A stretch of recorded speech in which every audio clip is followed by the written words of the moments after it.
我只是在打蛋蛋堂时喊了句结婚的来，竟意外穿越进了只能有一个胜利者的蛋蛋堂求生游戏。玩家们纷纷争抢货架上的各种顶级装备，只有我选择了平平无奇的铜板。没想到竟解锁隐藏奖励，获得蛋蛋堂无限点券商城。所有人都笑我在末世居然选择虚拟资产，可他们并不知道怪物不是威胁，有异能的人类才是。系统的规则冰冷的声音响起，本场游戏共计500名玩家，所有人在现实世界都已经宣告死亡，想要获得重生机会，必须在这场死亡游戏里活到最后，成为唯一的幸存者。话音刚落，所有人面前都弹出了初始道具选择货架，货架上摆满了蛋蛋堂里毁天灭地的顶级武器，烈火、雷霆、轰天、爱心回力镖。玩家在获得道具时也会获得相应的异能，烈火对应火系技能，雷霆对应雷电异能，最厉害还得是牛顿水果篮，竟然对应了万有引力。其他人疯了一样扑上去抢夺，生怕晚1秒自己心仪的道具就被别人抢走。只有我在最不起眼的角落发现了一枚泛着古色的铜板，上面写着一行几乎看不见的小字：蛋蛋堂无限点券账户。我没有丝毫犹豫，直接把这枚铜板收入囊中。那个与我同时穿来的同班学习委员江晨刚抢完带有精神控制的武器，回头就看见我收了那枚铜板，当场嗤笑出声。他嘲讽我是个财迷，都进末世了还选个屁的游戏点券。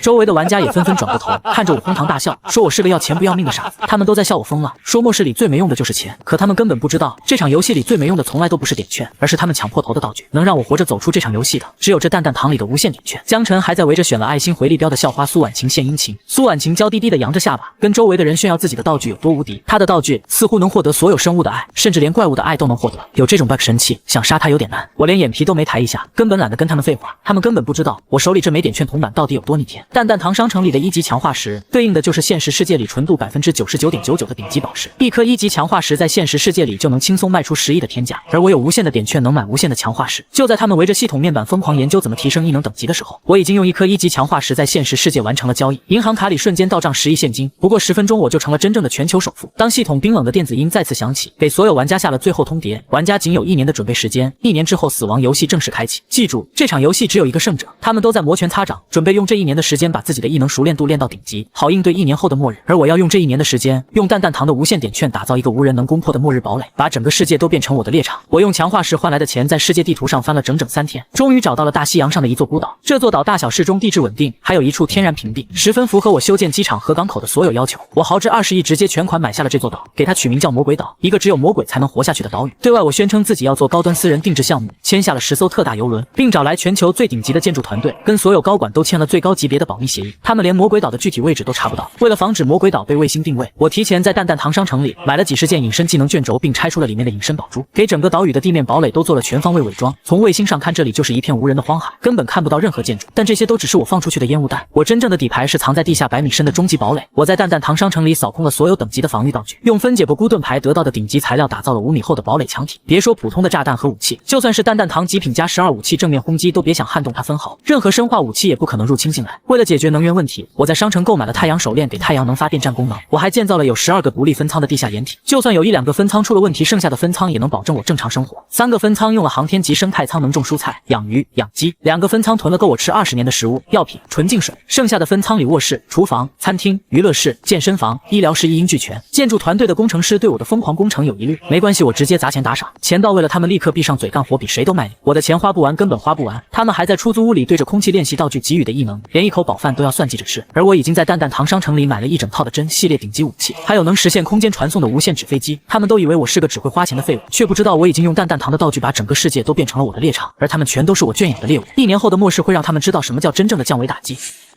1年之约已到，死亡游戏正式降临。当所有人都以为会是蛋蛋堂里的哥布林大军来袭，结果等来的却是席卷全球的特大暴雨。这1年里，我做了万全的准备，我扫空了蛋蛋堂商城里所有的武器、道具、宝珠。在魔鬼岛的海湾里藏着深海探测潜艇和水上飞机，地下堡垒有专属通道能直达港口。我还雇了顶级的教练，每天训练自己驾驶潜艇、水上飞机，甚至用点券砸开了特殊渠道，找到了用真、轰天加12改造的超级核弹井。为了防止异能玩家登岛，我在岛屿外围建了密密麻麻的人工礁石，大型船只要敢靠近，直接触礁沉没。再往里，我拉了通了高压电的电网，沿海一圈的海里全埋了高爆水雷，还有用蛋蛋堂雷达系统改造的广域探测系统，任何靠近岛屿的物体都能被我第一时间发现，并且会被隐藏的自卫系统直接击毁。最后我砸钱打造了全球唯一的交通帝国，在末世开启前的最后1个星期，并让旗下所有集团销毁了全部的飞机和轮船。人们都觉得我这个全球首富疯了，只有玩家们心里清楚，这个一夜之间掌控了全球交通的首富就是他们的竞争对手。玩家聊天框里，江晨给我发来了私信，你就是那个全球首富吧？我看了一眼，直接关掉了对话框，连回都懒得回。1周之后，死亡游戏准时开启，冰冷的系统音再次响起，500个玩家的名字和编号齐刷刷打在了世界公屏上。我是66号，江晨是100号，苏婉晴是101号。系统音落下的瞬间，所有练了1年异能的玩家全都跃跃欲试，就等着哥布林冲出来大杀四方。可他们等了半天，没等来一只哥布林，反而等来了席卷全球的特大暴雨。这场雨从北到南一刻不停，高强度的暴雨连下了半个月，直接引发了超级洪水，城市被淹没，陆地被吞噬。而我的魔鬼岛虽然也经历了大雨，但因为岛屿体量小，雨云只下了2天就飘走了，连堡垒的大门都没淹到，世界公屏直接炸了。大家纷纷吐槽系统和神经病一样，在洪水末日里，大家的异能根本就没有作用。还有人吐槽系统不讲武德，说好了是末世哥布林降临，可系统冷冰冰的回了一句：“我有说过末世一定是哥布林来袭吗？”公屏瞬间一片死寂。他们来到这个世界的时候1分钱都没有，这1年里一边训练异能一边想办法赚钱糊口，辛苦不说，根本就没有考虑囤积物资的事情。只有几个靠异能搞非法活动的玩家，弄了套别墅在地下室建了避难所。结果洪水一来，最先被摧毁的就是地下室。而我正坐在地下堡垒的恒温餐厅里，吃着牛排，看着实时直播，看着他们为了一口吃的在洪水里拼得你死我活。画面里，主播躲在居民楼的窗帘后面，浑身抖得像筛糠，手机镜头对着对面的大楼，声音压得极低，却藏不住极致的恐惧。镜头里，一个浑身冒着闪电的男人正站在居民楼的单元门口，抬手就是一道霹雳，直接把厚重的防盗门融成了铁水。他就是87号玩家，抢到了真雷霆，直接获得了雷电异能，磨砺了整整1年，以为自己在末世里能横着走。洪水断了所有的物资供应，他直接靠着雷电异能挨家挨户抢劫，但凡有人敢反抗，直接一发雷电劈成渣渣。可他忘了，就算末世来了，这个世界的规则也不是他一个异能玩家能打破的。他的抢劫行为直接惊动了当地警方，10几辆特警搜救艇直接开进了被洪水淹没的小区，持枪把整栋大楼围得水泄不通。87号玩家当场就笑了，他抬手就是一道闪电，直接冲楼下的特警射了过去。下一秒，密集的枪声直接炸响，数不清的子弹朝着他的方向疯狂扫射，玻璃被闪电冲碎，爆炸声此起彼伏，整栋楼都在晃动。突然，一个电流包裹全身的人影从顶楼的窗户里飞了出来，像个破麻袋一样，急速坠进了浑浊的洪水里，连个水花溅起来就没了踪影。几乎是同时，世界公屏上87号玩家的名字瞬间变成了灰色，第一个玩家淘汰出局。公屏里一片死寂，刚才还在叫嚣着异能无敌的玩家全都闭了嘴。他们终于意识到，这场游戏里最可怕的从来都不是洪水，而是这个世界的规则是跟他们一样拥有道具异能的同类。而躲在魔鬼岛的我放下了手中餐具，嘴角勾起一抹冷笑，这只是个开始。他们练了1年的异能，在绝对的火力和规则面前，连个上餐桌的资格都没有。而江晨已经盯上了我这个手握无限资源的全球首富，他的私信已经再次发到了我的聊天框。江晨连续给我发了几十条私信，哭着喊着要跟我结盟，我连一个字都懒得回他。37号玩家被淘汰之后，洪水越来越猛，城市里的物资越来越少，玩家们的处境也越来越艰难。断水断电，粮食短缺，连续3个月的洪水彻底冲碎了所有 NPC 的希望，也把玩家们逼到了绝境。有人撑不下去，开始铤而走险，靠着异能打砸抢烧，结果要么被警方击毙，要么被其他眼红的玩家背后捅刀。公屏上的灰色名字越来越多，而江晨就是在这个时候开始疯狂给我发私信：李天赐，我们结盟吧，你看我们是同班同学，我们结盟肯定能撑到最后。你回个话，你明明看得见的，我的精神控制能力很强的，你没有道具异能，到时候我可以帮你对付其他玩家，我们强强联合，肯定能活到最后。他发了几十条消息，从一开始的居高临下到后来的急切恳求，语气越来越卑微。我看着他发过来的消息，只觉得可笑。结盟，他怕是低估了我的智商，还是高估了他自己的人品？这场游戏的规则从一开始就写得明明白白，只有最后活下来的人才能获得重生的机会。现在跟我结盟，等最后只剩下我们2个人的时候，他只需要一个面对面的精神控制，就能直接把我 KO， 自己坐收渔翁之利，成为唯一的赢家。这种低级的圈套，我怎么可能往里跳？我直接关掉了聊天框，连一个标点符号都懒得回他。他以为我是个没异能的软柿子，却不知道我蛋蛋堂商城里的武器随便拿出来一把，就能把他和他那点破精神控制异能炸得连渣都不剩。真烈火能完爆他见过的所有武器异能，真雷霆一道下去能直接把他变成焦炭。就算他想跑，我手里的真神风速度比他见过的所有瞬移都快。他根本不知道我手里的蛋蛋堂道具到底有多逆天。洪水还在持续，玩家们的绝望也越来越深，他们在洪水里挣扎，连一口干净的水都喝不上。而我正在神秘岛的恒温泳池里游泳，时不时看看卫星监控里他们为了一口面包拼得头破血流的样子。可我没想到，江晨被我无视之后竟然玩了阴的，他直接在世界公屏上匿名曝光了我的身份，把我架在了火上，让我成了所有玩家的公骨。就在我关掉聊天框的第2天，沉寂了很久的世界公屏突然被一条匿名消息刷爆，告诉你们一个消息，66号玩家就是那个一夜之间收购了全球航空和海运的全球首富。他在末世来临之前肯定建了无数个顶级避难所，手里的物资多到花不完，只要找到66号，我们所有人都能活下来。这条消息一出，整个公屏瞬间就炸了锅。沉寂了几个月的玩家，像是闻到了血腥味的鲨鱼，瞬间就疯了。我就说那个首富绝对是玩家，普通人怎么可能在末世前突然销毁所有飞机轮船？原来是66号，66号出来说话，你一个人在避难所里吃香喝辣，看着我们几百人在洪水里受罪，你也太狠毒了吧？对，就该淘汰这种自私的玩家。我们一起找他，找到他，抢走他所有的资源，杀了他，找到66号，我们就能活下去。一条条消息像疯了一样刷满了整个公屏，所有人都把自己的绝境怪到了我的头上，把我当成了他们唯一的救命稻草，也当成了必须除掉的公敌。我坐在监控屏幕前，手指轻轻敲击着桌面，嘴角勾起一抹冰冷的笑意。匿名，真以为匿名我就不知道是谁发的？整个游戏里知道我选了无限点券，知道我就是那个首富的，除了江晨还能有谁？他被我无视，求结盟不成就玩了这么一手阴的，想借所有玩家的手逼我交出避难所。哈他好坐收渔翁之利。算盘打的是真响，可惜他还是太嫩了。他以为把我架在火上，我就会慌，就会害怕，就会乖乖交出避难所。他错了，我不仅不会慌，反而要顺着他的这个局，给所有基于我资源的玩家准备一份天大的惊喜，一个能让他们集体下地狱的惊喜。我扭动了一下手腕，在世界公屏上敲下了一行字，直接发送了出去。大家别吵了，我是66号。我的消息一出，原本疯狂刷屏的公屏瞬间就安静了。几秒钟之后，消息再次像潮水一样涌过来。我看着这些气急败坏的消息，笑了笑，继续在公屏上打字。你们想要避难所，想要物资，我可以给你们。这句话一出，公屏瞬间又安静了，所有人都在等着我的下文。但是我只在夏国、大英国、沙漠国、考拉国4个地方建了6个避难所，每个避难所最多只能容纳20个人，你们还有400多个人，这6个避难所根本容纳不了所有人。我把避难所的大门密码告诉你们，先到先得，求求你们，千万不要追杀我了。说完，我把6个避难所的大门密码也一并发到了公屏上，所有玩家都疯了，他们根本顾不上骂我了，转身就拼了命的冲向离自己最近的避难所。那些有瞬移、加速异能的玩家更是直接把异能拉满，恨不得下一秒就冲进避难所里。他们都以为我是被他们吓到了，怕了他们了才乖乖交出了避难所。他们都以为自己抢到的是能活下去的天堂，是末世里唯一的避风港。可他们根本不知道，我给他们的根本不是什么避难所，而是我提前1年就给他们准备好的集体坟墓。一夜之间，已经有玩家冲到了避难所。最先到达华国避难所的是69号玩家，他有神风给予的极速异能，只用了几个小时就冲到了我标注的高地避难所。当他输入密码打开避难所大门的那一刻，直接在世界公屏上开了直播。镜头里，避难所里装修的堪比5星级酒店，恒温恒湿，堆满了牛排、羊腿、红酒、水果，桌子上摆满了珍馐佳肴，还有源源不断的纯净水和药品。69号玩家啃着战斧牛排，得意洋洋地对着镜头炫耀：卧槽，有钱是真的爽啊！这避难所修的也太好了吧，跟天堂一样。此时，这个避难所里已经进来了10个玩家，他们看着直播里的美食，当场就一致决定锁死避难所的大门，剩下的人不用来了。直播画面里，10个玩家围坐在餐桌前，胡吃海塞，得意忘形。他们当着所有还在路上的玩家的面，亲手锁死了避难所的钢制大门，还用电焊焊死了门缝，对着镜头疯狂嘲讽：别来了，兄弟们，这避难所已经满了，我们哥几个包圆了，你们该去哪去哪，别来送死了。就你们这点速度也配进避难所，活该在洪水里淹死。这句话一出，那些还在洪水里拼命赶路的玩家瞬间就勃然大怒，对着公屏疯狂破口大骂：你们他妈还是人吗？说好的先到先得，你们凭什么锁门？开门，不然老子用异能炸了这破避难所。里面的人听着，再不打开门，我们所有人一起冲进去，把你们全杀了。避难所外，玩家们源源不断的赶来，与其被洪水淹死，或是被饿死，他们当然要抓住这根唯一的救命稻草。求生欲让他们不顾一切的拍打着大门，祈求里面的人开门放他们进去。可里面的玩家早就锁死了大门，任凭他们怎么砸门、砸墙，甚至发动异能轰击，都无法撼动内用防御宝珠加固过的坚不可摧的大门。里面的人还在狂欢，外面的人已经陷入了极致的绝望。就在这个时候，我突然在公屏上冒出来说了一句话：不是说好的一个避难所能容纳20个人吗？这才进去10个，不是还能再进去10个吗？我忘了告诉你们，我还有一个隐藏密码，就算他们锁死了大门，你们也能从隐藏门进去。隐藏门的位置就在避难所外墙300米远处的第3棵树下，里面有一个机关，转动一下，隐藏门就会露出来。这句话一出，门外的玩家们瞬间就红了眼。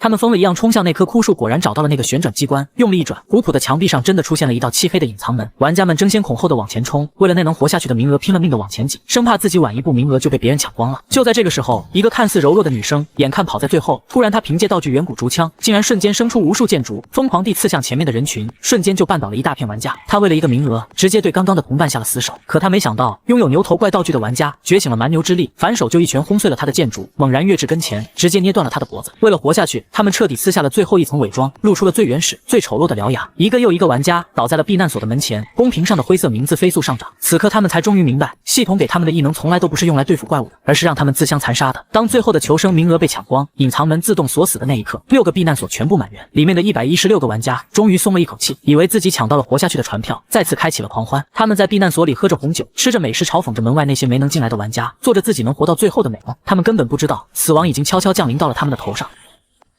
我坐在魔鬼岛的监控室里，看着屏幕里6个避难所的实时画面，嘴角勾起一抹冰冷的笑意。时间差不多了，江晨在私聊里给我发来了一条消息，语气里满是得意。你看，我们就算没结盟，也配合得这么好，我们天生就该是盟友。我看着这条消息，直接回了他一句：蠢蛋，你还要脸？你以为我不知道匿名曝光我的身份，把我架在火上的人是你吗？他还在装无辜，首富，别这么大火气嘛。我们这波合作可是帮你淘汰这么多玩家，你应该感谢我，帮你减少了这么多竞争对手。我笑了，没再回他。感谢他，我确实该感谢他。要不是他把所有玩家的注意力都吸引到了我的避难所上，我怎么可能这么轻松就把全世界最有能力、最有可能跨越大西洋找到魔鬼岛的玩家全部聚集到这6个避难所里，一锅端掉。这个局我从1年前就开始播了，这6个避难所从一开始就是为他们准备的坟场。我手指轻轻一动，按下了面前的红色引爆按钮，下一秒，埋藏在6个避难所地基深处的整整1000吨轰炸药瞬间被引爆。监控画面里刺眼的白光闪过，紧接着就是毁天灭地的爆炸冲击波。建在高地上的避难所，连同里面的116名玩家，瞬间就被爆炸的冲击波彻底粉碎，连一点残渣都没剩下。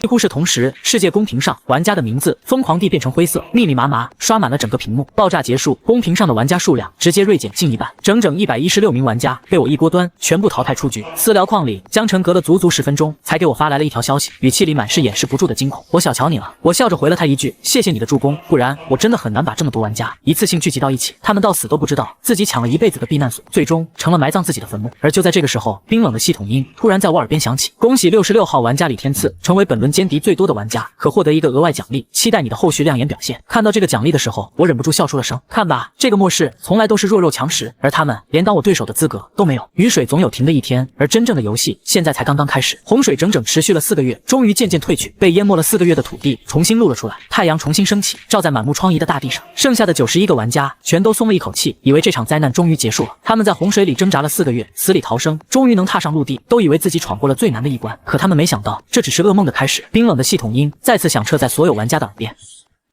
恭喜101位玩家成功闯过第一关暴雨末日，接下来开启第2关虫巢末日。这句话一出，公屏瞬间就炸了。虫巢就虫巢，老子练了1年的异能，还怕几只虫子？终于轮到我们的异能发挥作用了。那个66号没异能的废物，这次只能等着被虫子啃成白骨了。对，等我们解决了虫巢，第一个就去找他，把他碎尸万段。他们都以为我这个没有异能的首富，这次必死无疑。可他们根本不知道，这场虫巢不是普通的虫巢，是蛋蛋堂经典副本里最让人闻风丧胆的魔蚁副本。而我早在1年前就已经在蛋蛋堂商城里买空了所有对付魔蚁的专属道具，连魔蚁女王丹尼利斯的弱点都摸得一清二楚。他们以为魔蚁是来杀我的，却不知道这些魔蚁是我给他们准备的第2波催命符。系统音落下的瞬间，全球各地同时爆发了恐怖的魔蚁灾难，黑色的魔蚁大军从魔蚁之巢里涌了出来，所到之处寸草不生。不管是钢筋水泥还是活人，瞬间就能被砍得连骨头渣都不剩。普通的魔蚁外壳坚硬如铁，普通的枪械子弹打在上面只能溅起一点火花，根本伤不到他们分毫。他们头顶的触角可以轻松的举起巨石，勒死一个成年人轻而易举。更恐怖的是，这些魔蚁只要吞噬了异能玩家的血肉，就能直接获得对方的道具异能，无限进化。玩家们的噩梦开始了。魔蚁灾难爆发的第一天，就有10几个玩家永远留在了公屏的灰色名单里。一个拥有土系异能的玩家靠着异能在废墟里建了个堡垒，以为自己固若金汤，结果魔蚁大军顺着地基的缝隙钻了进去，不过10分钟，整个堡垒就被啃成了空壳。那个玩家连惨叫都没发出来，就被啃成了一堆白骨。更恐怖的是，吞噬了他的土系异能之后，那群魔蚁直接进化出了钻地的能力，能轻松穿透10几米厚的钢筋水泥，再也没有堡垒能挡住他们。一个拥有冰系异能的玩家抬手就能冻住一片魔蚁，可他没想到，冻住的魔蚁瞬间就被后面的蚁群啃食干净。魔蚁直接进化出了冰冻喷土，一口寒气就把它冻成了冰雕，瞬间碎裂。魔蚁越来越强，进化的速度越来越快，他们吞噬的异能玩家越多，获得的能力就越多，到最后甚至出现了有智慧、会战术的魔蚁队长，会设陷阱、会包抄、会偷袭，把玩家们耍得团团转。玩家们彻底慌了，他们原本以为自己的异能能轻松碾压这些虫子，结果没想到自己的异能反而成了魔蚁进化的养料，他们打也打不过，跑也跑不掉，只能被魔蚁大军追得屁滚尿流，四处逃窜。公屏上的灰色名字一天比一天多，玩家的数量疯狂锐减，而我正坐在魔鬼岛的沙滩上晒着太阳，喝着冰镇可乐，时不时看看卫星监控里他们被魔蚁追杀的狼狈样子。他们根本不知道我的魔鬼岛从一开始就做了万全的防蚁措施，我早就买了几十吨专用杀虫剂，在整个岛屿的外围撒了一圈又一圈。这种杀虫剂对魔蚁有致命的吸引力，同时也有剧毒，魔蚁只要闻到味道就会疯狂冲过来，触之即死，连靠近岛屿的机会都没有。岛屿的地下堡垒里更是装满了各种对付魔蚁的道具，别说普通魔蚁，就算是魔蚁女王亲自来，我也有把握让她有来无回。他们在废墟里跟魔蚁斗智斗勇，连一口热饭都吃不上，每天都活在被啃食的恐惧里。而我每天在岛上溜达，看看自己种的菜长得怎么样，检查一下核潜艇和飞机。魔鬼岛简直就是世外桃源，我过得无比舒心。可我没想到，就在这个时候，苏婉晴那个女人竟然靠着她那爱心回力标的异能，走进了魔蚁巢穴的最深处，抱上了最粗的大腿。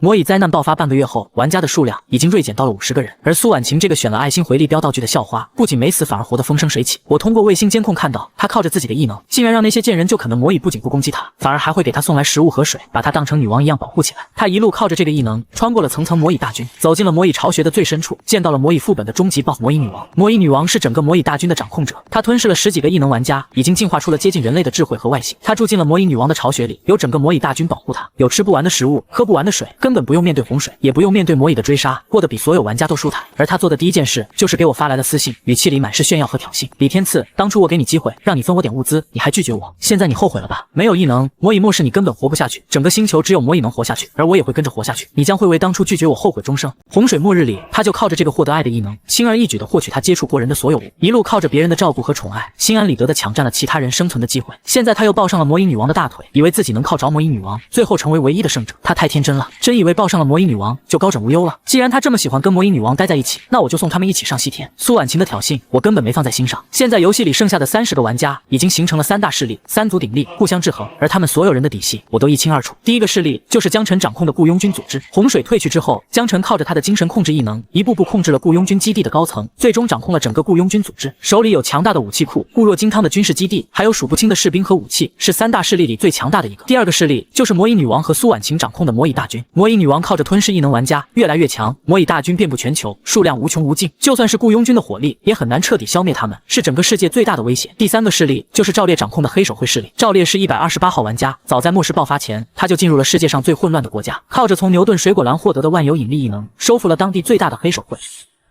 在末世里，靠着掠夺平民的物资，一步步壮大，手下也有不少异能玩家依附。他的万有引力异能堪称近战无敌，能随意操控重力，1对1作战，没有任何玩家是他的对手。剩下的玩家全部都依附在这3大势力里，没有一个散人。他们都以为我躲在大西洋的孤岛上，与世隔绝，对外面的情况一无所知。可他们根本不知道，我暗中掌控了太空中的1820颗卫星，能实时监控全球的每一个角落。我还花了大价钱，在商城里购买了大量的暴鳞熔魔组成军团，就精准地找到了分散在各地的每一个玩家，对他们进行了长期的跟踪观察。他们都在摩拳擦掌，准备干掉对方，活到最后，却不知道他们所有人都在我的剧本里。我想让谁死，谁就活不过第2天。我用笔敲了敲笔记本上赵烈的头像，嘴角勾起一抹笑意。3大势力里，黑手会势力是最弱的，也是最容易被利用的，那就先从你开刀。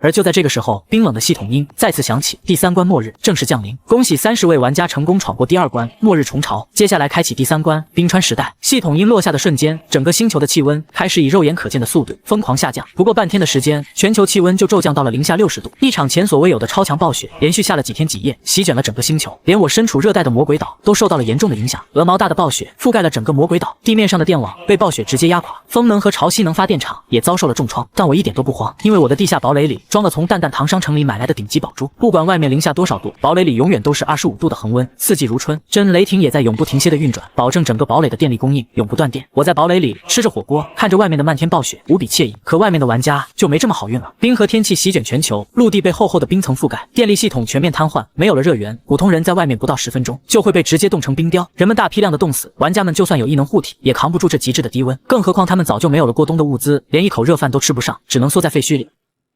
最先撑不住的就是赵烈的黑手会势力。早在洪水和虫巢的时候，他们就把平民的物资掠夺殆尽。冰河天气一来，他们根本没有足够的煤炭、汽油取暖，也没有足够的食物过冬，内部矛盾瞬间爆发。帮派成员为了一块煤炭、一口吃的，就能拔刀相向，互相残杀。依附他的异能玩家一个接一个的冻死、内讧而死。公屏上的灰色名字又开始增加。赵烈焦头烂额，他的万有引力异能再强，也没法凭空变出物资，只能眼睁睁地看着自己的势力一点点分崩离析。我看着卫星监控里赵烈在基地里暴躁的砸东西的样子，笑了笑，给他发去了一条私信：赵烈，我们合作怎么样？私信发出去不到1分钟，赵烈就给我回了消息，语气里满是警惕和凶狠。你想干什么？我凭什么相信你？我看着他的回复，手指在键盘上轻轻敲击，一步步的把他拉进我给他准备好的陷阱里。我要让他成为我手里干掉魔蚁女王和苏婉晴的最锋利的一把刀。我给赵烈回了消息，直接开门见山，我可以给你过冬物资、煤炭、汽油、食物、药品，应有尽有，只要你能拿到，你们整个黑手会都能活下去。这句话一出，赵烈那边沉默了很久，他现在最缺的就是过冬物资。我的这句话正好戳中了他的软肋。过了几分钟，他再次发来消息，你想要什么？天下没有免费的午餐，我要你帮我对付魔蚁女王。我直接说出了我的条件，同时给他解释了我的计划。我组建的科学家团队研发出了魔蚁专属杀虫剂，只要喷洒在魔蚁身上，就能让他们瞬间融化成血水，就算是魔蚁女王也扛不住。但你也知道，我没有异能，武力值为0，想来想去，剩下的30个异能玩家里，你最强大，也只有你能帮我做这件事。我有解药，你有异能，我们合作干掉魔蚁，对我们都有好处。为了让他相信我，我特意派了我的暴鳞熔魔，冒着暴雪给他送去了一只魔蚁杀虫剂的样品，还有一大批过冬的物资，足够他的黑手会撑过这个冬天。赵烈亲眼看到杀虫剂把一只魔蚁队长瞬间融化成血水之后，彻底心动了。在他眼里，我就是个没有异能的废物，手里就算有再多的物资，也没有任何威胁。跟我合作，他既能拿到物资活下去，又能靠着我的杀虫剂干掉最大的威胁魔蚁女王。等魔蚁女王死了，他反手就能把我秒了，到时候我所有的物资就全都是他的了。对他而言，跟我结盟简直是稳赚不赔的买卖，我就是个送上门来的软柿子。他几乎没有任何犹豫，直接给我回了消息，答应了我的合作。好，我跟你合作，干掉魔蚁女王。我看着他发来的消息，嘴角勾起一抹冰冷的笑意。他以为自己是黄雀，能坐收渔翁之利，却不知道他只是我手里的一只螳螂，而我才是那个站在最后面拿着弹弓的猎人。从他答应合作的那一刻起，他的结局就已经注定了。跟赵烈敲定合作之后，我们很快就制定好了进攻计划。雪夜正是魔蚁活动最频繁的时候，也是魔蚁女王防备最松懈的时候。赵烈带着手下所有的异能玩家，顶着暴雪，悄悄包围了魔蚁巢穴，而我在魔鬼岛的监控室里远程操控着那些飞行宠物，并携带着魔蚁杀虫剂飞飞到了魔蚁巢穴的上空，随时准备投放，对着麦克风给赵烈下达了指令：动手！话音落下，我手指轻轻一动，按下了投放按钮，几百个飞行宠物同时打开包裹，将海量的魔蚁杀虫剂混合着漫天的雪花，铺天盖地的洒了下来。接触到杀虫剂的魔蚁瞬间发出了痛苦的哀嚎，身体以肉眼可见的速度融化成了一滩滩腥臭的血水。不过几秒钟的时间，巢穴外围的魔蚁大军就被融化了大半，整个魔蚁巢穴瞬间变成了人间地狱。魔蚁女王看着自己的子民瞬间融化成血水，猩红的眸子里瞬间爆发出了极致的暴力和愤怒。她仰天发出一声震耳欲聋的嘶吼，纵身一跃，直接跳出了巢穴，手中弓箭连射，瞬间就击杀了空中的十几只飞行宠物。可飞行宠物的数量太多了，杀虫剂还在源源不断的洒下来，魔蚁大军还在疯狂融化。就在这个时候，赵烈带着手下的异能玩家冲了过来，动手杀了魔蚁女王！赵烈怒吼一声，直接发动了自己的万有引力异能，恐怖的重力瞬间落下，把魔蚁女王死死的压制在地上，让她根本抬不起手腕，动弹不得。几个玩家趁机冲了上去，手里的异能疯狂地朝着魔蚁女王轰了过去。可他们没想到，魔蚁女王早就留了后手，躲在暗处的魔蚁队长像迅猛的猴子一样，瞬间扑了出来，用头顶的触角把他们活活勒死。魔蚁队长的突袭瞬间让玩家们死伤惨重，赵烈彻底怒了，再次动用了自己的万有引力异能。这一次，他直接把重力拉到了极致，无数的巨石朝着魔蚁女王和魔蚁队长狠狠砸了下去。巨石落下，烟尘四起，整个地面都在剧烈晃动。魔蚁女王和那些魔蚁队长，连同整个巢穴的入口，都被巨石彻底掩埋。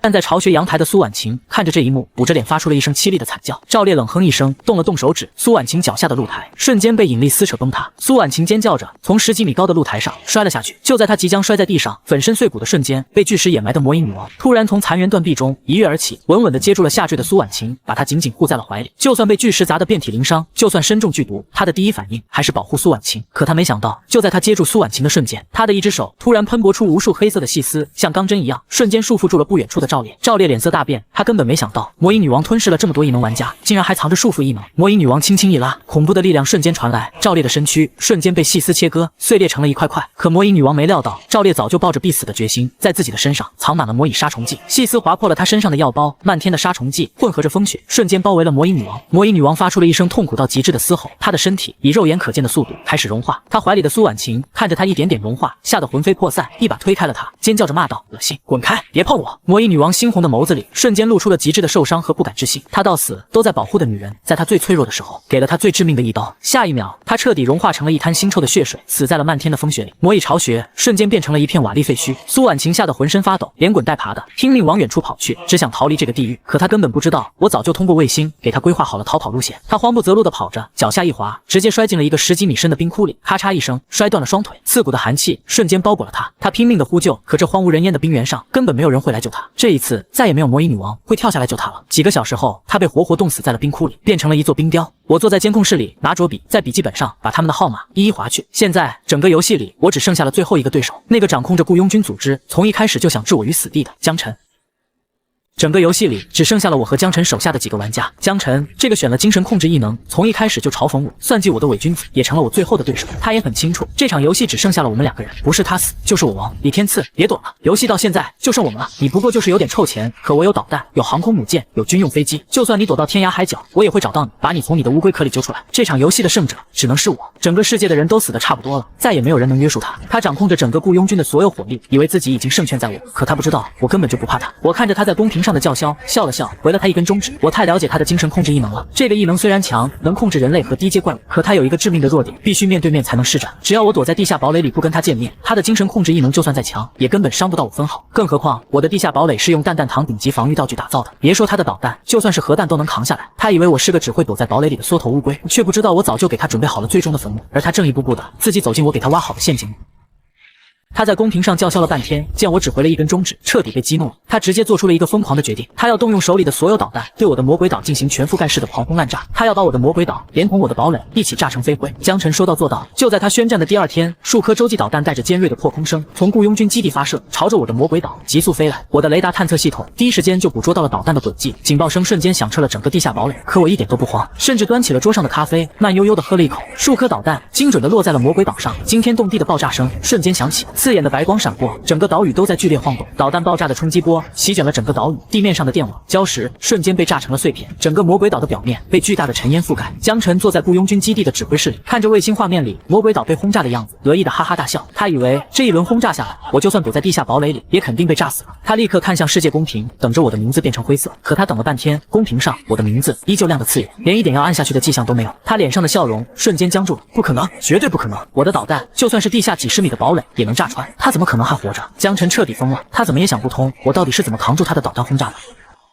他根本不知道我的地下堡垒墙体是用弹弹膛顶级防御道具混合特种钢铁打造的，5米厚的墙体能硬抗核弹的正面轰击。他的这些常规导弹连我的堡垒大门都伤不到分毫，他的轰炸对我来说不过是听了个响铃。我依旧坐在堡垒里喝着咖啡，看着监控画面里他在指挥室里气急败坏的样子，只觉得可笑。他以为这样就能炸死我，太天真了。而江晨在2轮轰炸无果之后彻底失去了理智，他做出了一个更加疯狂的决定，他要亲自带着整个航母舰队杀向魔鬼岛，他要亲自登岛把我从地下堡垒里揪出来，亲手杀了我。江晨带着整个航母舰队出发了，10几艘军舰，1艘核动力航母，浩浩荡荡的朝着大西洋深处的魔鬼岛驶来。可他不知道，我早就通过卫星把他的一举一动看得一清二楚。我更清楚，他敢这么肆无忌惮的杀过来，是因为他手里还有一张底牌。这张底牌就是他手下的一个异能玩家，可以通过对话确定对方的位置。而我在此后一直都没有理会过任何玩家，让他根本没有机会。他以为我不知道他的这点小心思，却不知道从他收下这个异能玩家的那一刻起，我就已经盯上了这个异能。而这个看似鸡肋的定位异能，正是我给他准备的终极陷阱的关键。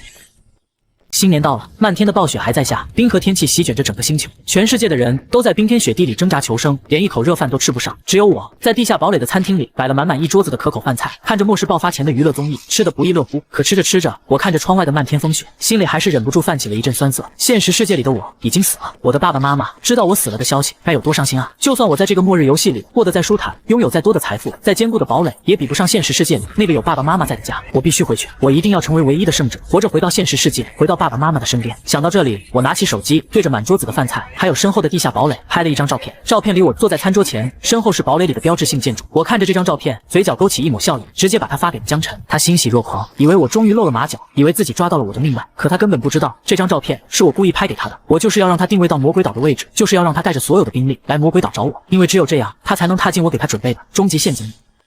江晨看着视频里我身后浩瀚的宇宙，还有空间站里的标志性设备，脸上的笑容瞬间僵住了。他的瞳孔骤缩，脸上露出了极致的惊恐和不敢置信。不可能，你怎么会在太空？你什么时候离开的魔鬼岛？我看着他惊慌失措的样子，嘴角勾起一抹冰冷的笑意。你不会真的以为我给你发的那张照片是我不小心泄露的位置吧？在我给你发完那张照片之后，我就已经离开了魔鬼岛。没错，我早用道具纸飞机带来的空间异能，带着我所有的生存物资，直接传送到了太空中的国际空间站里。而整个魔鬼岛，整个地下堡垒里，除了我提前留下的用弹弹膛针轰天改造的战术核弹之外，什么都没有。我早就不在岛上了。江晨听到这里，终于反应了过来，他的脸瞬间变得惨白，连声音都开始发抖。不可能，核弹！你在岛上放了核弹！他疯了一样，转身就朝着航母舰队的方向跑去，对着士兵们疯狂嘶吼：撤，快撤，立刻离开这座岛，快！可已经晚了。我看着视频里他惊慌失措的样子，笑着按下了手里的引爆按钮。江晨，游戏结束了。话音落下的瞬间，埋藏在地下堡垒最深处的核弹瞬间引爆，刺眼的白光瞬间吞噬了整个魔鬼岛，毁天灭地的核爆冲击波以雷霆万钧之势席卷了一切。江晨和他的士兵，连同整个航母舰队和整座魔鬼岛，都在核爆的高温中瞬间融化，连一点残渣都没剩下。他甚至连惨叫都没发出来，就彻底消失在了这个世界上。几乎是同时，世界公屏上江晨的名字瞬间变成了灰色，整个游戏里只剩下了我一个玩家。冰冷的系统音瞬间响起，带着刺耳的胜利音乐响彻了整个空间站。恭喜66号玩家李天赐成为本场末日游戏唯一的胜利者。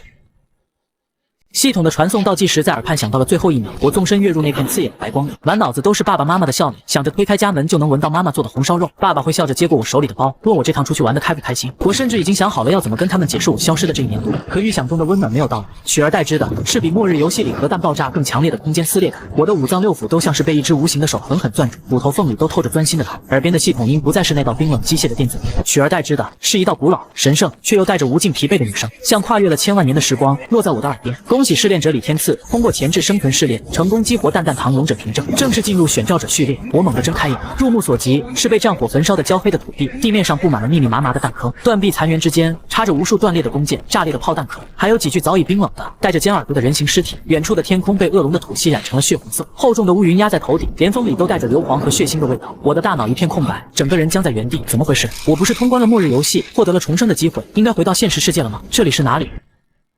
那个声音说这里是蛋蛋堂世界，创世女神所守护的本源之地。那道女声再次响起，我猛地抬头，看到半空中缓缓浮现出一道半透明的女性虚影。她穿着洁白的长袍，周身泛着柔和的金光，可眉宇间却满是化不开的疲惫与忧愁。她说她是这个蛋蛋堂世界的守护女神，就是她亲自给我发放了蛋蛋堂无限点券凭证。她的一句话瞬间让我浑身的血液都凉了半截。我终于反应了过来，从始至终我都被蒙在鼓里。那所谓的末日游戏根本就不是什么随机的死亡重生游戏，那是他给我设置的前置试炼。那没被所有玩家嘲讽的无限点券金币，根本就不是末日游戏系统的初始道具，而是他给我的选照准凭证。我攥紧了拳头，指节绷得发白，眼底的怒意几乎要冲破天际，咬着牙一字一句地问他：为什么？你耍我？我明明通关了游戏，我应该回到现实世界，回到我父母身边的。女神的虚影轻轻叹了口气，目光里带着歉意，却没有半分退缩。她对我说：很抱歉，来自地球的试炼者，但她必须这么做。3个月前，被封印在龙巢深渊万年的黑暗巨龙，冲破了创世女神的封印，她吞噬了蛋蛋堂世界的本源之力，变得越来越强大。她的龙息能焚毁一切，她的利爪能撕裂空间，用不了多久，她就会打破世界壁垒，入侵我的现实世界。到时候，你的世界会比你经历的末日游戏惨烈万倍，你的父母都会死在他的手里。我的心脏猛地一缩，父母这2个字瞬间击中了我最柔软的地方，也瞬间浇灭了我大半的怒意。我死死地盯着他，等着他的下文。他说他已经寻找了成千上万年，试过了无数的方法，都没能找到有能力可以彻底击败巨龙巴鲁巴托斯的人。他还说，黑暗巨龙巴鲁巴托斯对纯粹的异能、蛮力和控制都有着绝对的免疫，越是强大的异能者，越会被他的龙鳞吞噬，成为他提升力量的养料。能击败他的，从来都不是只会用蛮力的莽夫武者，而是有勇有谋、心智坚定，能靠着智慧和道具以弱胜强的智者。所以他设置了那场末日试炼，在无数死亡的灵魂里筛选真正的勇者。而我靠着蛋蛋堂的道具，没有任何异能，却布局淘汰了499名异能玩家，在绝境里步步为营，最终活了下来。只有我击败了巨龙巴鲁巴托斯，彻底斩断他对2个世界的威胁，我才能真正获得回到现实世界的资格。我站在焦黑的土地上，风卷着沙尘打在我的脸上，远处的天空再次传来一声震耳欲聋的龙吼，整个大地都在微微颤抖。我低头看了看手里的点券金币，它依旧泛着温暖的金光，指尖传来熟悉的触感。我没得选，就算是为了能真正的回到父母身边，我也必须接下这个任务。我深吸了一口气，抬起头看向半空中的女神虚影，眼底的迷茫和怒意尽数褪去，只剩下了冰冷的坚定。龙巢副本在哪？女神告诉我，黑暗巨龙的老巢在蛋蛋堂世界最北端的龙巢深渊，那里一共分为4道关卡，只有闯过所有关卡，才能见到黑暗巨龙的真身。第1道关卡是守护龙巢入口的哥布林指挥官波奇，第2道关卡是栖息在龙巢峡谷的小恶魔迪奥，第3道关卡是巨龙最忠诚的守卫者邪焰雏龙。只有闯过这3关，才能抵达龙巢之巅，面对终极 BOSS 巨龙巴鲁巴托斯。而想要击败黑暗巨龙，必须锻造出蛋蛋堂的顶级神剑真伯爵之剑。传说这把神器是创世女神为吸血鬼伯爵锻造的专属配件，只有用黑暗龙巢里的稀有材料，加上顶级的强化石、合成石，才能锻造出来。女神说完，便化作一道金光，融入了我手里的点券金币，只留下了最后一句话：我的力量只剩这些了，接下来的路要靠你自己走。记住，只有心智坚定的人才能驾驭神器，击败巨龙。金光散去，我手里的点券金币比之前更亮了几分，同时我的脑海里也多出了蛋蛋堂世界的完整地图，还有真伯爵之剑的锻造图纸。我打开了熟悉的蛋蛋堂商城面板，果然无限点券还在，商城里的所有常规道具都能无限购买，但和我想的一样，真伯爵之剑的锻造图纸还有副本里的专属材料，商城里根本买不到。有了末日游戏里的1年布局经验，我很清楚，无论什么时候，充足的准备都是活下去的第一要义。按照地图的指引，我朝着蛋蛋堂世界仅剩的主城勇士之城走去。想要闯龙巢副本，我必须先了解这个世界的规则，了解每一关 BOSS 的弱点，而这些信息只有在勇士之城才能找到。走了大概2个小时，我终于看到了勇士之城的城墙。那是一座用黑色巨石搭建起来的巨城，城墙高达几10米，上面布满了炮口和箭孔，城墙上站满了手持弓箭、背着炮弹发射器的士兵，每个人的脸上都带着久经战火的疲惫和警惕。可就在我即将走到城门口的时候，异变突生，3道漆黑的暗影突然从旁边的断壁残垣里窜了出来，带着尖锐的破空声，手里的匕首泛着淬毒的寒光，直刺我的后心。我瞳孔骤缩，几乎是本能的，瞬间按下了背包里的隐身药水，同时脚下发动了真神风的速度增幅，整个人瞬间横移出去10几米，躲开了这致命的一击。匕首擦着我的后背划过，划破了我的衣服，在我的皮肤上留下了一道浅浅的血痕，伤口处瞬间传来一阵麻意，有毒！我心里一惊，立刻掏出一瓶解毒药水灌了下去，麻意这才渐渐退去。我抬眼看向那3个偷袭我的人，他们看着突然消失在原地的我，明显愣了一下。那小子人呢？刚才明明还在这。难道是隐身了？老大说了，女神选召的勇者来了，必须在他进城之前杀了他，不然等他拿到了神器，我们都得死。搜，他肯定还在附近，就算他隐身，也躲不过我们的探测。3个人立刻分散开来，开始在周围搜索我的踪迹。我躲在隐身状态里，靠在断壁后面，心脏跳得飞快，后背已经惊出了一身冷汗。我没想到，刚到这个世界就有人要杀我，而且他们很清楚我的身份，知道我是女神选召的勇者。是谁派他们来的？黑暗巨龙？不对，巨龙被封印在龙巢深渊，根本不可能把手伸到勇士之城门口。难道是城里的叛徒？我屏住呼吸，看着那3个越来越近的刺客，眼底底闪过一丝冰冷的杀意。在末日游戏里，我最不怕的就是这种躲在暗处的偷袭。我悄悄掏出了真红天，调整好了炮口角度，对着离我最近的那个刺客按下了发射按钮。高爆炮弹带着尖锐的破空声，瞬间轰在了那个刺客脚下的地面上。惊天动地的爆炸声瞬间响起，那个刺客连惨叫都没发出来，就直接被炮弹的冲击波掀飞了出去，重重的摔在地上，当场没了气息。剩下的2个刺客瞬间脸色大变，猛地朝着炮弹发射的方向看了过来。在呢，他在呢，杀了他，为老三报仇！2个人怒吼着，同时朝着我冲了过来，手里的匕首甩出2道漆黑的毒刃，直刺我的面门。我冷笑一声，直接解除了隐身状态，手里的真雷霆瞬间蓄力完成，一道刺眼的蓝色雷电带着毁天灭地的威势，瞬间劈了出去。雷电的速度比他们的毒刃快了无数倍，他们根本来不及躲闪，雷电就已经劈在了他们的身上。2个人浑身瞬间被雷电包裹，发出了凄厉的惨叫，浑身抽搐着倒在了地上。不过几秒钟就彻底没了气息。3波偷袭，3招反杀，全程不超过1分钟。我走到那3个刺客的尸体旁边，蹲下身翻了翻他们的口袋，在他们的怀里，我找到了一块黑色的令牌，上面刻着一个狰狞的龙头。还有一行小字：龙巢死士。果然是黑暗巨龙的人，看来他早就知道了我的存在，知道我是来杀他的，所以提前派了死士在这里守着我，想在我进城之前就把我扼杀在摇篮里。只可惜他低估了我。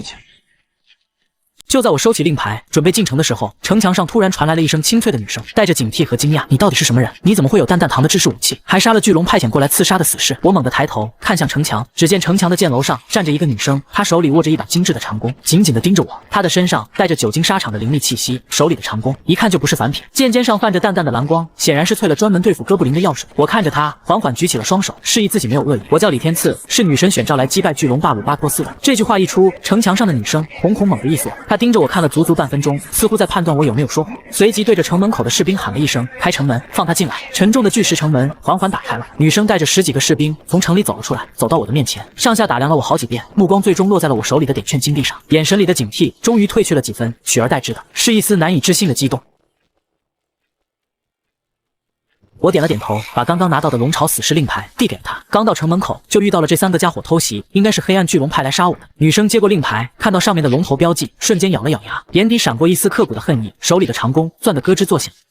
又是龙巢死士这些狗东西！3个月来，他们已经悄悄暗杀了城里新来的10几个勇士了。他深吸了一口气，看向我，朝着我伸出了手，语气里带着一丝颤抖，却无比坚定。你好，李天赐，我叫莉亚，是勇士之城的守卫队长，也是蛋蛋堂世界最后一个神射手。3个月前，巨龙冲破封印，我的父母、我的族人全都死在了他的龙息里。我活着的唯一目标就是杀了他，为我的族人报仇。我闯过3次龙巢副本，2次差点死在里面，最深入的一次也只打到了第2关的暗夜魔窟。我很清楚龙巢里的每一关的弱点，也清楚巨龙的习性。我看着他伸出的手，看着他眼底的坚定和恨意，还有那藏不住的对光明的渴望，心里微微一动。在末日游戏里，我从来都是一个人布局，一个人行动，从来不相信任何人，因为我知道那场游戏里只有一个胜者，任何盟友都可能在背后捅我一刀。但这里不一样，我和莉亚有着共同的敌人，有着共同的目标。她熟悉这个世界，熟悉龙巢副本的每一个细节，而我有无限的点券，有无数的道具，有末日游戏里练出来的布局能力。我们联手是最好的选择。我伸出手握住了她的手，点了点头。好，我们一起杀了黑暗巨龙。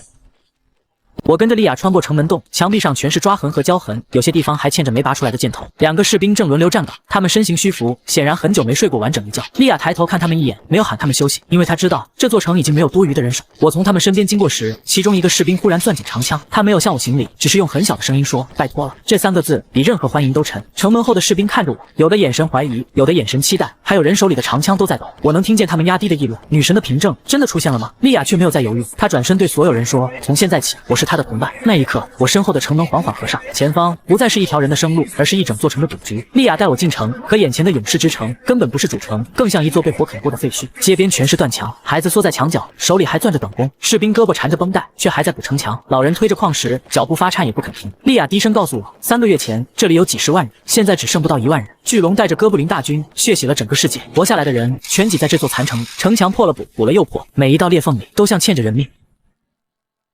他看向我，眼底带着请求：李天赐，你是我们最后的希望。我没有立刻回答，我不是圣人，我来这里只为了回到父母身边。可这座城的每一寸砖都像在逼我看清现实，这里的人已经没有第2条路。街角的一棚里，伤兵排成一长串，有人没了手臂，还咬着布条不肯喊疼。铁匠铺门口，10几岁的少年抡着锤，锤子比他胳膊还粗，他却一下一下砸得发狠。一个小女孩抱着破布娃娃躲在水桶后面，她看见我手里的金币，眼睛一下亮了。她问莉亚姐姐：勇者来了，爸爸是不是就能回来了？莉亚没有回答，只是把她抱进怀里。我见过末日里的人哭，可这里的哭声更轻更疼，像被人按进灰里，不敢出声。我忽然明白，巨龙烧毁的不只是城墙，他烧掉的是这些人活下去的理由。可当我看到一个孩子抱着断剑，抬头问士兵明天会不会赢时，我的胸口猛地一沉。巨龙的目标不只是这里，他还盯上了我的现实世界。他想毁掉我回家的路，那我就先毁掉他。莉亚带我去了勇士酒馆，那里没有酒香，只有药味、铁锈味和伤口的血腥味。我们坐在靠窗的桌边，莉亚摊开一张发黄的地图，地图上全是红色标记，每一道线都是勇士用命判出来的路。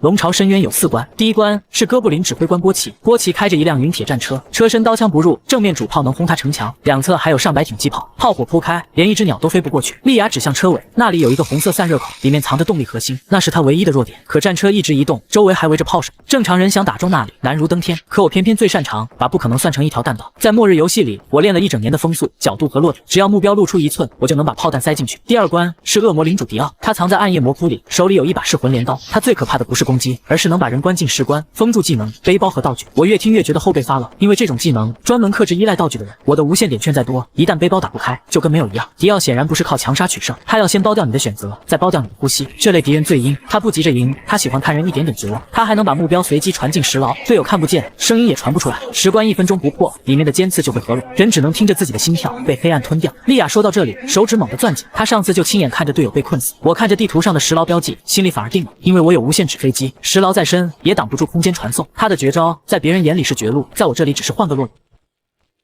第3关是邪焰龙巢，那里盘着邪焰雏龙首领，还有数百只会自爆的雏龙。雏龙扑上来就炸，毒物贴上皮肤，护甲都会被腐蚀。更棘手的是，只要首领不死，雏龙就会不断孵化，杀100只就再冒100只。莉亚说，最强勇士小队就是这样被耗干的，最后被首领一口紫焰烧成飞灰。我盯着地图上的龙巢，火焰能烧一切，但冰能冻住他们的脚。我有真烈火，也有极冰雪，还有真雷霆，再配上无限药水，我不怕它好。第4关才是终点，巨龙巴鲁巴托斯就盘踞在龙巢之巅，他有万年龙鳞，能撕裂空间，还能召唤哥布林大军。普通武器打上去，连火星都不配留下，唯一能杀他的是创世女神打造的神器真伯爵之剑。莉亚拿出图纸，和女神给我的那张一模一样。锻造这把剑需要3样核心材料，第一是波奇战车里的动力核心，第2是迪奥噬魂镰刀的主刃，它能压制巨龙的魔法，第3是邪焰雏龙首领的龙焰之心结晶，它能让剑燃起破灵之火。3样材料全都买不到，必须亲手从3关 BOSS 身上打下来。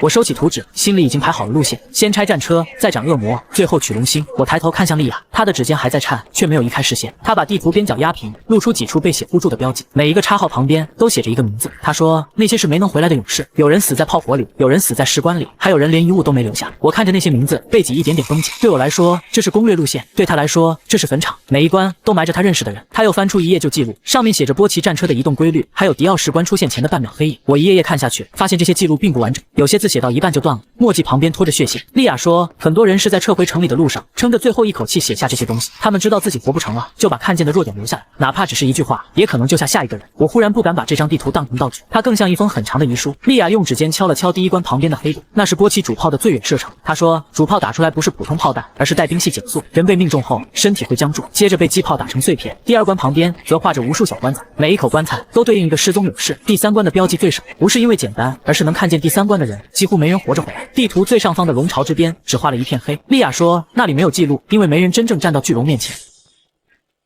我盯着那片黑色，手指慢慢按下去，那就让我来填上最后一步。这些信息全是幸存者用命换来的，少一条我们就可能多死一次。我把记录收进背包，既然他们用命把路探到这里，那剩下的路我来走完。我说，明天一早出发，第1关先拿钢铁战车开刀。天刚蒙蒙亮，我和莉亚就整装出城。她背着长弓，我背包里装满了能砸翻一座城的道具，抗性药水、治疗药水、隐身药水，只要商城有，我全买满。莉亚看着我一件件掏出来，眼睛都直了。她像看见一座会走路的宝库。她问我这些东西哪来的，我晃了晃点券金币，她眼里的光像被人重新点燃。她脱口而出，那我们不是无敌了？我摇头，无敌的从来不是道具，是知道什么时候用什么道具的人。我在末日游戏里见过太多蠢货，他们拿着顶级能力，却把自己玩成靶子。有人有瞬移，却一头撞进陷阱；有人有护盾，却忘了脚下会塔。所以我出发前把每一种道具都分了类，保命的放左侧，爆发的放右侧，传送道具贴身放。我还给莉亚做了3套备用方案，第1套是正面推进，第2套是撤退拉扯，第3套是我被困住时他单人保命。他听到第3套时脸色变了，他说不会有那种情况。我看着他很认真地说，战场上不能靠不会，要靠就算发生也能活下来。他沉默片刻，把备用卷轴收进腰包，那一刻他才真正进入我的节奏。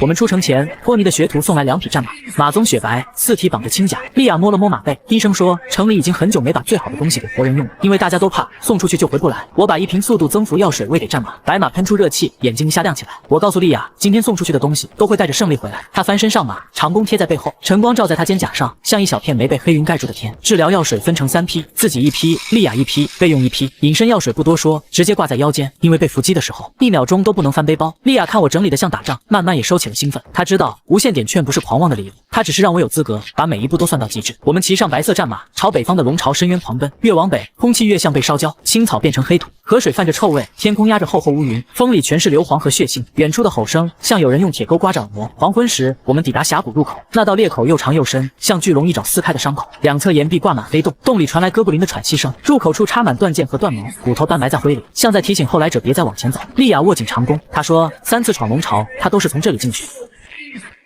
我打开雷达宝珠，屏幕瞬间被红点挤满。我一把拉住莉亚，别动，有埋伏。话音刚落，岩壁两侧炸开嘶吼，上百只哥布林奴隶从洞里扑出，他们像长了獠牙的蜥蜴，嘴里滴着黑色毒液，眼睛红得像烧透的煤。莉亚立刻拉弓，她说这些毒液能腐蚀护甲，数量太多，我们被包围了。我把她护到身后，手腕一翻，2把真烈火同时出现。第一波哥布林刚扑到面前，2道火龙就轰了出去，火焰卷过地面，10几只怪物瞬间烧成焦炭。莉亚在身后倒吸一口凉气，她没见过这种火力。我喊她，左边归你，右边归我。她立刻抬弓，3支附魔剑同时离弦，3只哥布林眼眶爆开，脑袋被剑光炸碎。最后的神射手果然不是虚名。我们背靠背开火，我负责火力压制，他负责点沙漏网之鱼。毒液喷来，我开护盾，黑夜撞在光罩上，只留下滋滋白烟。怪物扑近，我换真轰天，炮口一亮，整片地面都跟着震。半个小时后，峡谷入口安静了，上百只哥布林奴隶全倒在焦黑的碎石里。莉亚看着满地残骸，声音发抖。她说：“以前遇到这么多怪，只能逃。我收起武器，逃不是我的习惯。”真正的正菜还在峡谷深处，波奇的战车已经听见我们来了。我蹲下查看哥布林尸体，他们脖子上全有烙印，和死士令牌上的龙头一模一样。这说明巴鲁巴托斯的军队不只是数量多，他已经把整个龙巢变成了层层筛网。入口的哥布林奴隶不是为了杀我们，他们是为了拖慢我们的速度，消耗我们的药水。如果普通勇士在这里受伤，后面面对战车时，就连躲炮的体力都不够。我把这一点告诉莉亚，她脸色一沉，立刻检查自己的剑袋和药剂。她数剑的速度很快，普通剑、穿甲剑、圣光剑、爆裂剑，每一种都单独绑好。我注意到她最后把一支旧剑放在最顺手的位置，剑尾绑着一条褪色红绳。莉亚低声说，那是她父亲留下的剑，她一直舍不得用。我没有劝她，因为我知道有些武器不是为了伤敌，是为了让人敢继续往前。她说以前他们每次都被入口怪拖得精疲力尽，到了波奇面前根本没有完整战力。我看向峡谷深处的黑烟，原来第一关从入口就已经开始了。我从背包里拿出清毒喷雾，沿着护甲缝隙喷了一遍。哥布林毒液虽然没穿透护盾，但气味会引来更多怪物。莉亚也很快处理箭头，她把沾血的剑擦干净，又把还能用的剑重新放回剑袋。这种节省让我心里有点酸。对我来说，剑矢可以买，对她来说，每一只都是城里铁匠熬夜打出来的。我递给她一整组顶级附魔剑，她愣了很久，才小心收下。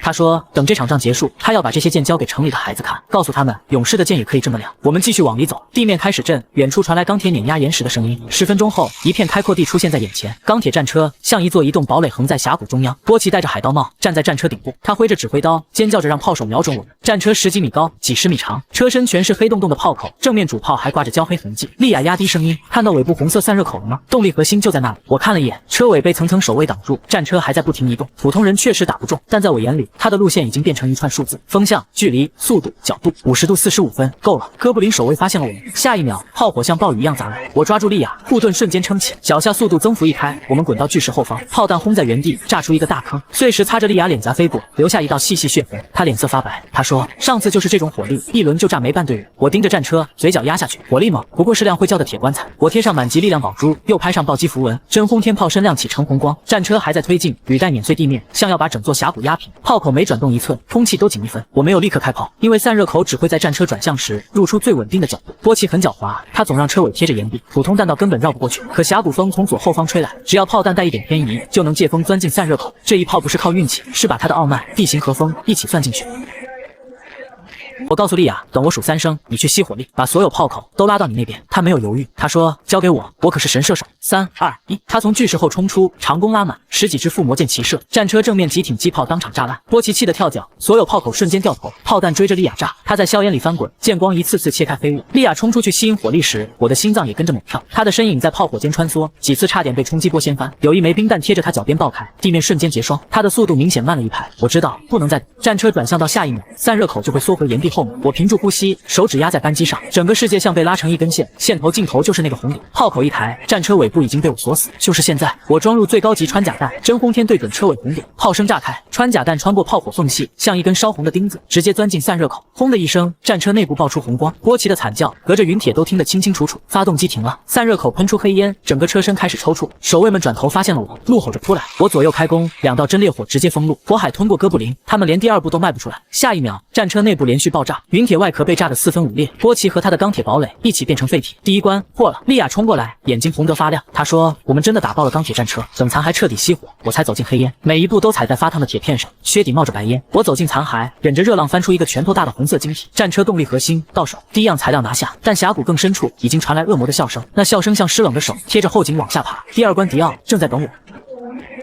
我们简单包扎后，继续往前，越走光线越暗，脚下的地面变得湿滑，岩壁像吸走了所有声音，温度一点点往下掉，连呼吸都变成白雾。莉亚把声音压到最低，她说：“迪奥能藏在任何阴影里，石棺会从脚下冒出来，也会从头顶砸下来，一旦合上，里面的人连背包都打不开。”我打开雷达宝珠，屏幕却一片空白。莉亚摇头，没用，它能屏蔽探测，只有出手时才会露面。我收起雷达，朝黑暗里打出照明弹，白光炸开的一瞬间，整座峡谷像被揭开皮肤，岩壁上挂满蝙蝠恶魔，半空中一道红袍身影悬在那里，他只露出一只眼睛，手里的噬魂镰刀滴着黑雾，黑雾碰到石壁，直接抚出小洞。迪奥开口，声音像砂纸磨骨头。他说：“上一个小队骨头已经被他磨成粉。”我没有废话，真雷霆抬手就劈，蓝色电光贯穿半空，却只打碎一片残影。真正的迪奥已经消失在黑暗里，太慢了。他的笑声从4面8方钻出来，下一秒，我脚下裂开，2口石棺同时拔起，一口照向我，一口照向莉亚。我立刻甩出纸飞机，白光一闪，我传到3米外，可莉亚慢了半拍，石棺把他吞了进去，里面传来撞击声，紧接着就是尖刺收缩的金属摩擦声。莉亚隔着石棺喊：“别管我，先杀他！”他声音在抖，却还想让我活。我盯着石棺，眼底的火一下烧起来。1分钟，我只有1分钟。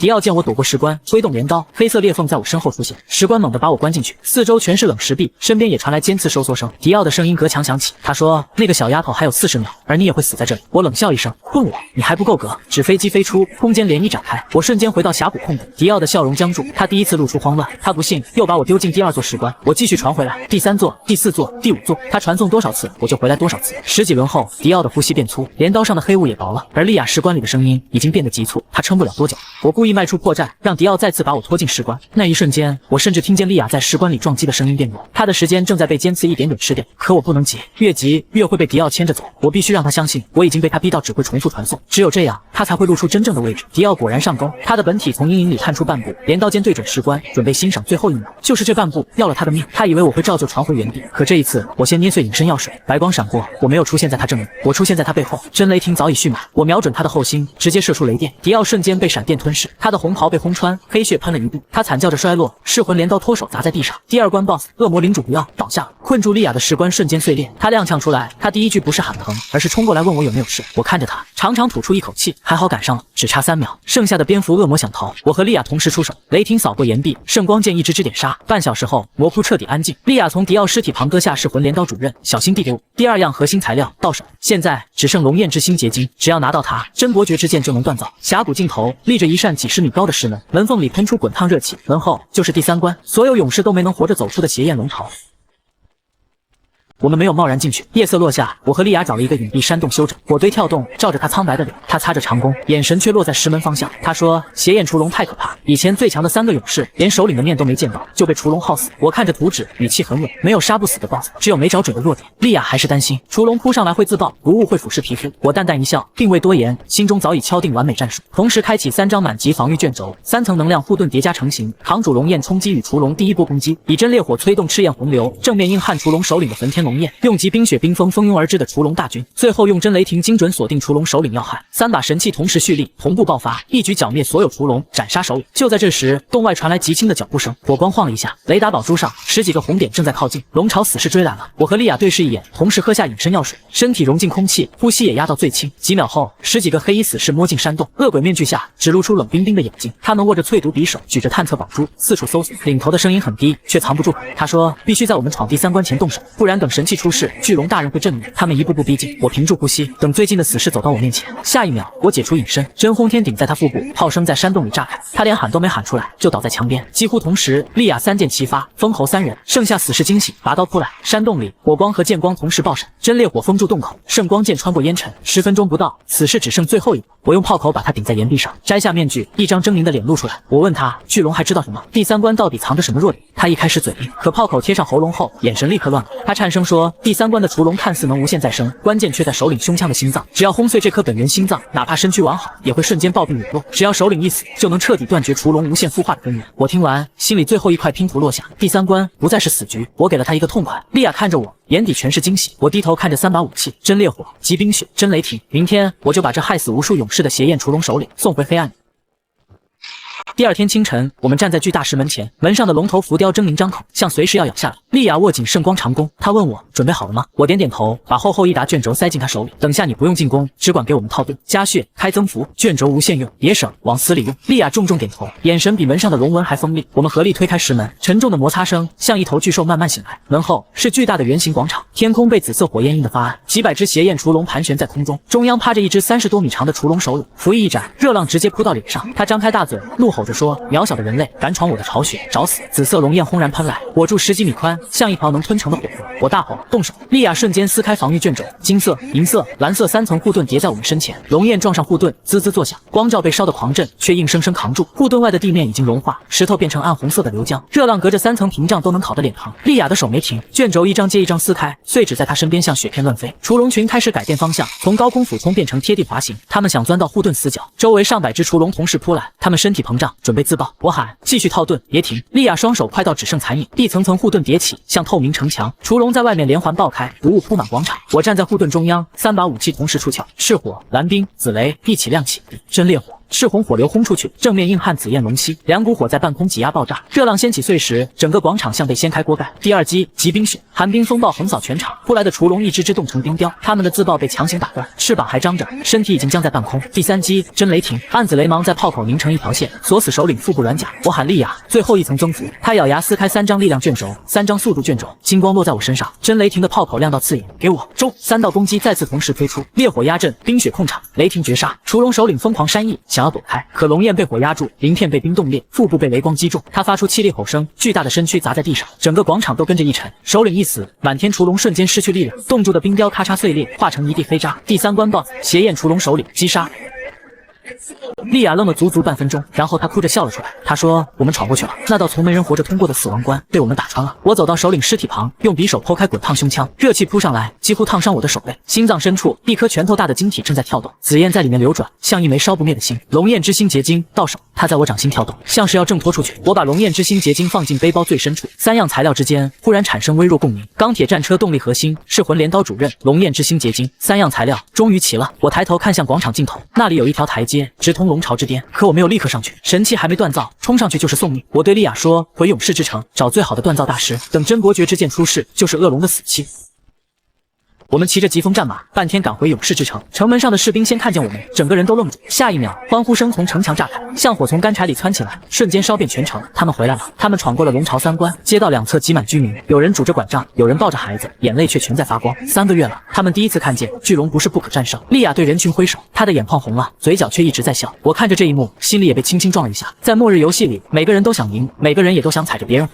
可这里的人把最后一点希望交到了我手上，这重量比任何神器都沉。我们没有停留，直接赶往锻造工坊。城里最好的锻造大师叫托尼，他是个头发花白的矮人，胳膊比普通人的腿还粗，一锤落下，火星能见半人高。他看见我背包里的图纸和材料，眼睛瞬间亮了，连呼吸都重了。他颤着手拿起图纸，没错，创世女神的神器图纸。他又拿起3样材料，声音发哑：“上万年了，这把剑终于有机会重见天日。”我把材料推到他面前：“托尼大师，拜托你。”托尼郑重点头，他说：“就算拼上这条老命，也要把真伯爵之剑锻出来。”说完，他立刻召集了工坊里所有的学徒，开始准备锻造神器。锻造真伯爵之剑工序十分严苛，首先要用钢铁战车核心搭配陨铁，万度高温千次锻打，铸成坚固剑身。其次，需以噬魂镰刀主刃混龙金龙骨，精细打造剑骨，分毫不能有差。最后，将邪焰雏龙首领的龙焰之心结晶打磨镶入剑骨，赋予神器破甲焚邪之力，才能劈开巨龙龙鳞。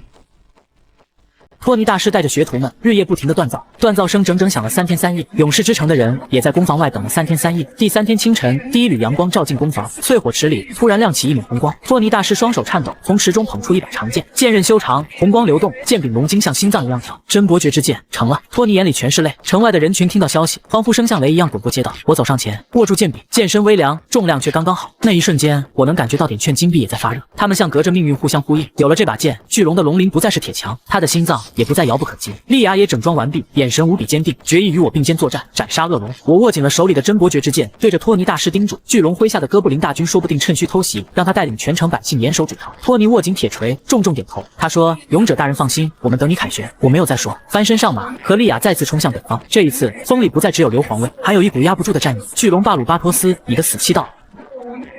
半天后，我们回到龙巢深渊入口，可这次峡谷安静的过分，没有哥布林，没有蝙蝠恶魔，也没有雏龙嘶吼，连风都像被谁掐住了喉咙。莉亚皱眉，太安静了，巨龙知道我们来了。我打开雷达宝珠，整片峡谷只有一个巨大的红点在龙巢之巅跳动，他没有设伏，他在山顶等我。这是傲慢，也是宣战。他根本不信一个人类能把剑刺进他心口，可越是这样，我越不敢放松。真正强大的敌人，连沉默都可能是陷阱。我们穿过前3关的废墟，来到通往山顶的阶梯前，脚下石阶窄得可怜，风从深渊刮上来，像无数人在底下哭。我和莉亚一步步往上走，谁都没有说话。走到一半，山顶突然爆发龙吼，整座山都在震。下一秒，黑色龙息从云层里俯冲下来，像一条燃烧的黑河，直扑我们头顶。莉亚脸色瞬间白了，她喊：“快躲！”可石阶已经碎裂，前面是龙息，后面是深渊，我们没有退路。千钧一发，我一把抱住莉亚，甩出无限纸飞机，纸飞机贴着黑烟落到上方凸起的岩石上。那一秒，我连呼吸都停了。纸飞机要是被龙息烧掉，我们就会和石阶一起消失。白光出现前，我几乎已经闻到自己一脚被烤焦的味道。莉亚死死抓住我的手臂，指甲几乎掐进肉里。她不是怕死，她怕我们还没见到巨龙就死。我拍了拍她肩膀，放心，死的只会是他。我们没有继续攀爬，脚下的石阶已经被毁，岩壁也被龙息烤得发软。阶梯没了，那就不走阶梯。我再次甩出纸飞机，直接瞄准龙巢之巅，白光穿过黑烟，落在山顶广场。下一秒，我抱着莉亚传送上去，脚下刚站稳，一股恐怖威压就压住胸口，像有一座山直接砸在身上。广场中央盘着一条通体漆黑的巨龙，它的身体超过100米，黑色龙鳞一片片扣在身上，巨大的龙翼收在背后，猩红眼睛盯着我们，每一次呼吸都喷出黑烟。他就是巴鲁巴托斯，蛋蛋堂世界的终极灾厄。他低头看我，声音震得耳膜发疼：“外来的人类，你居然活着到了这里。”他说：“是你杀了我的守卫，毁了我的战车，还断出了女神的破剑。”我抬起真伯爵之剑，剑尖对准他。巴鲁巴托斯，你的好日子到头了。今天我用这把剑结束这场灾难。巨龙突然大笑，笑声震得碎石乱跳，整座山顶都在晃。他说：“上万年前，创世女神都只能封印他，现在女神已死，我凭什么杀她？”他站起身，庞大的影子盖住半个广场，那双红眼里全是不屑。然后他说了一句让我心口猛地一紧：“他可以帮我回到现实，回到父母身边，只要我跪下做他的仆人。他甚至能把我最想要的家还给我。他居然知道我爸妈，他知道我最深的执念。”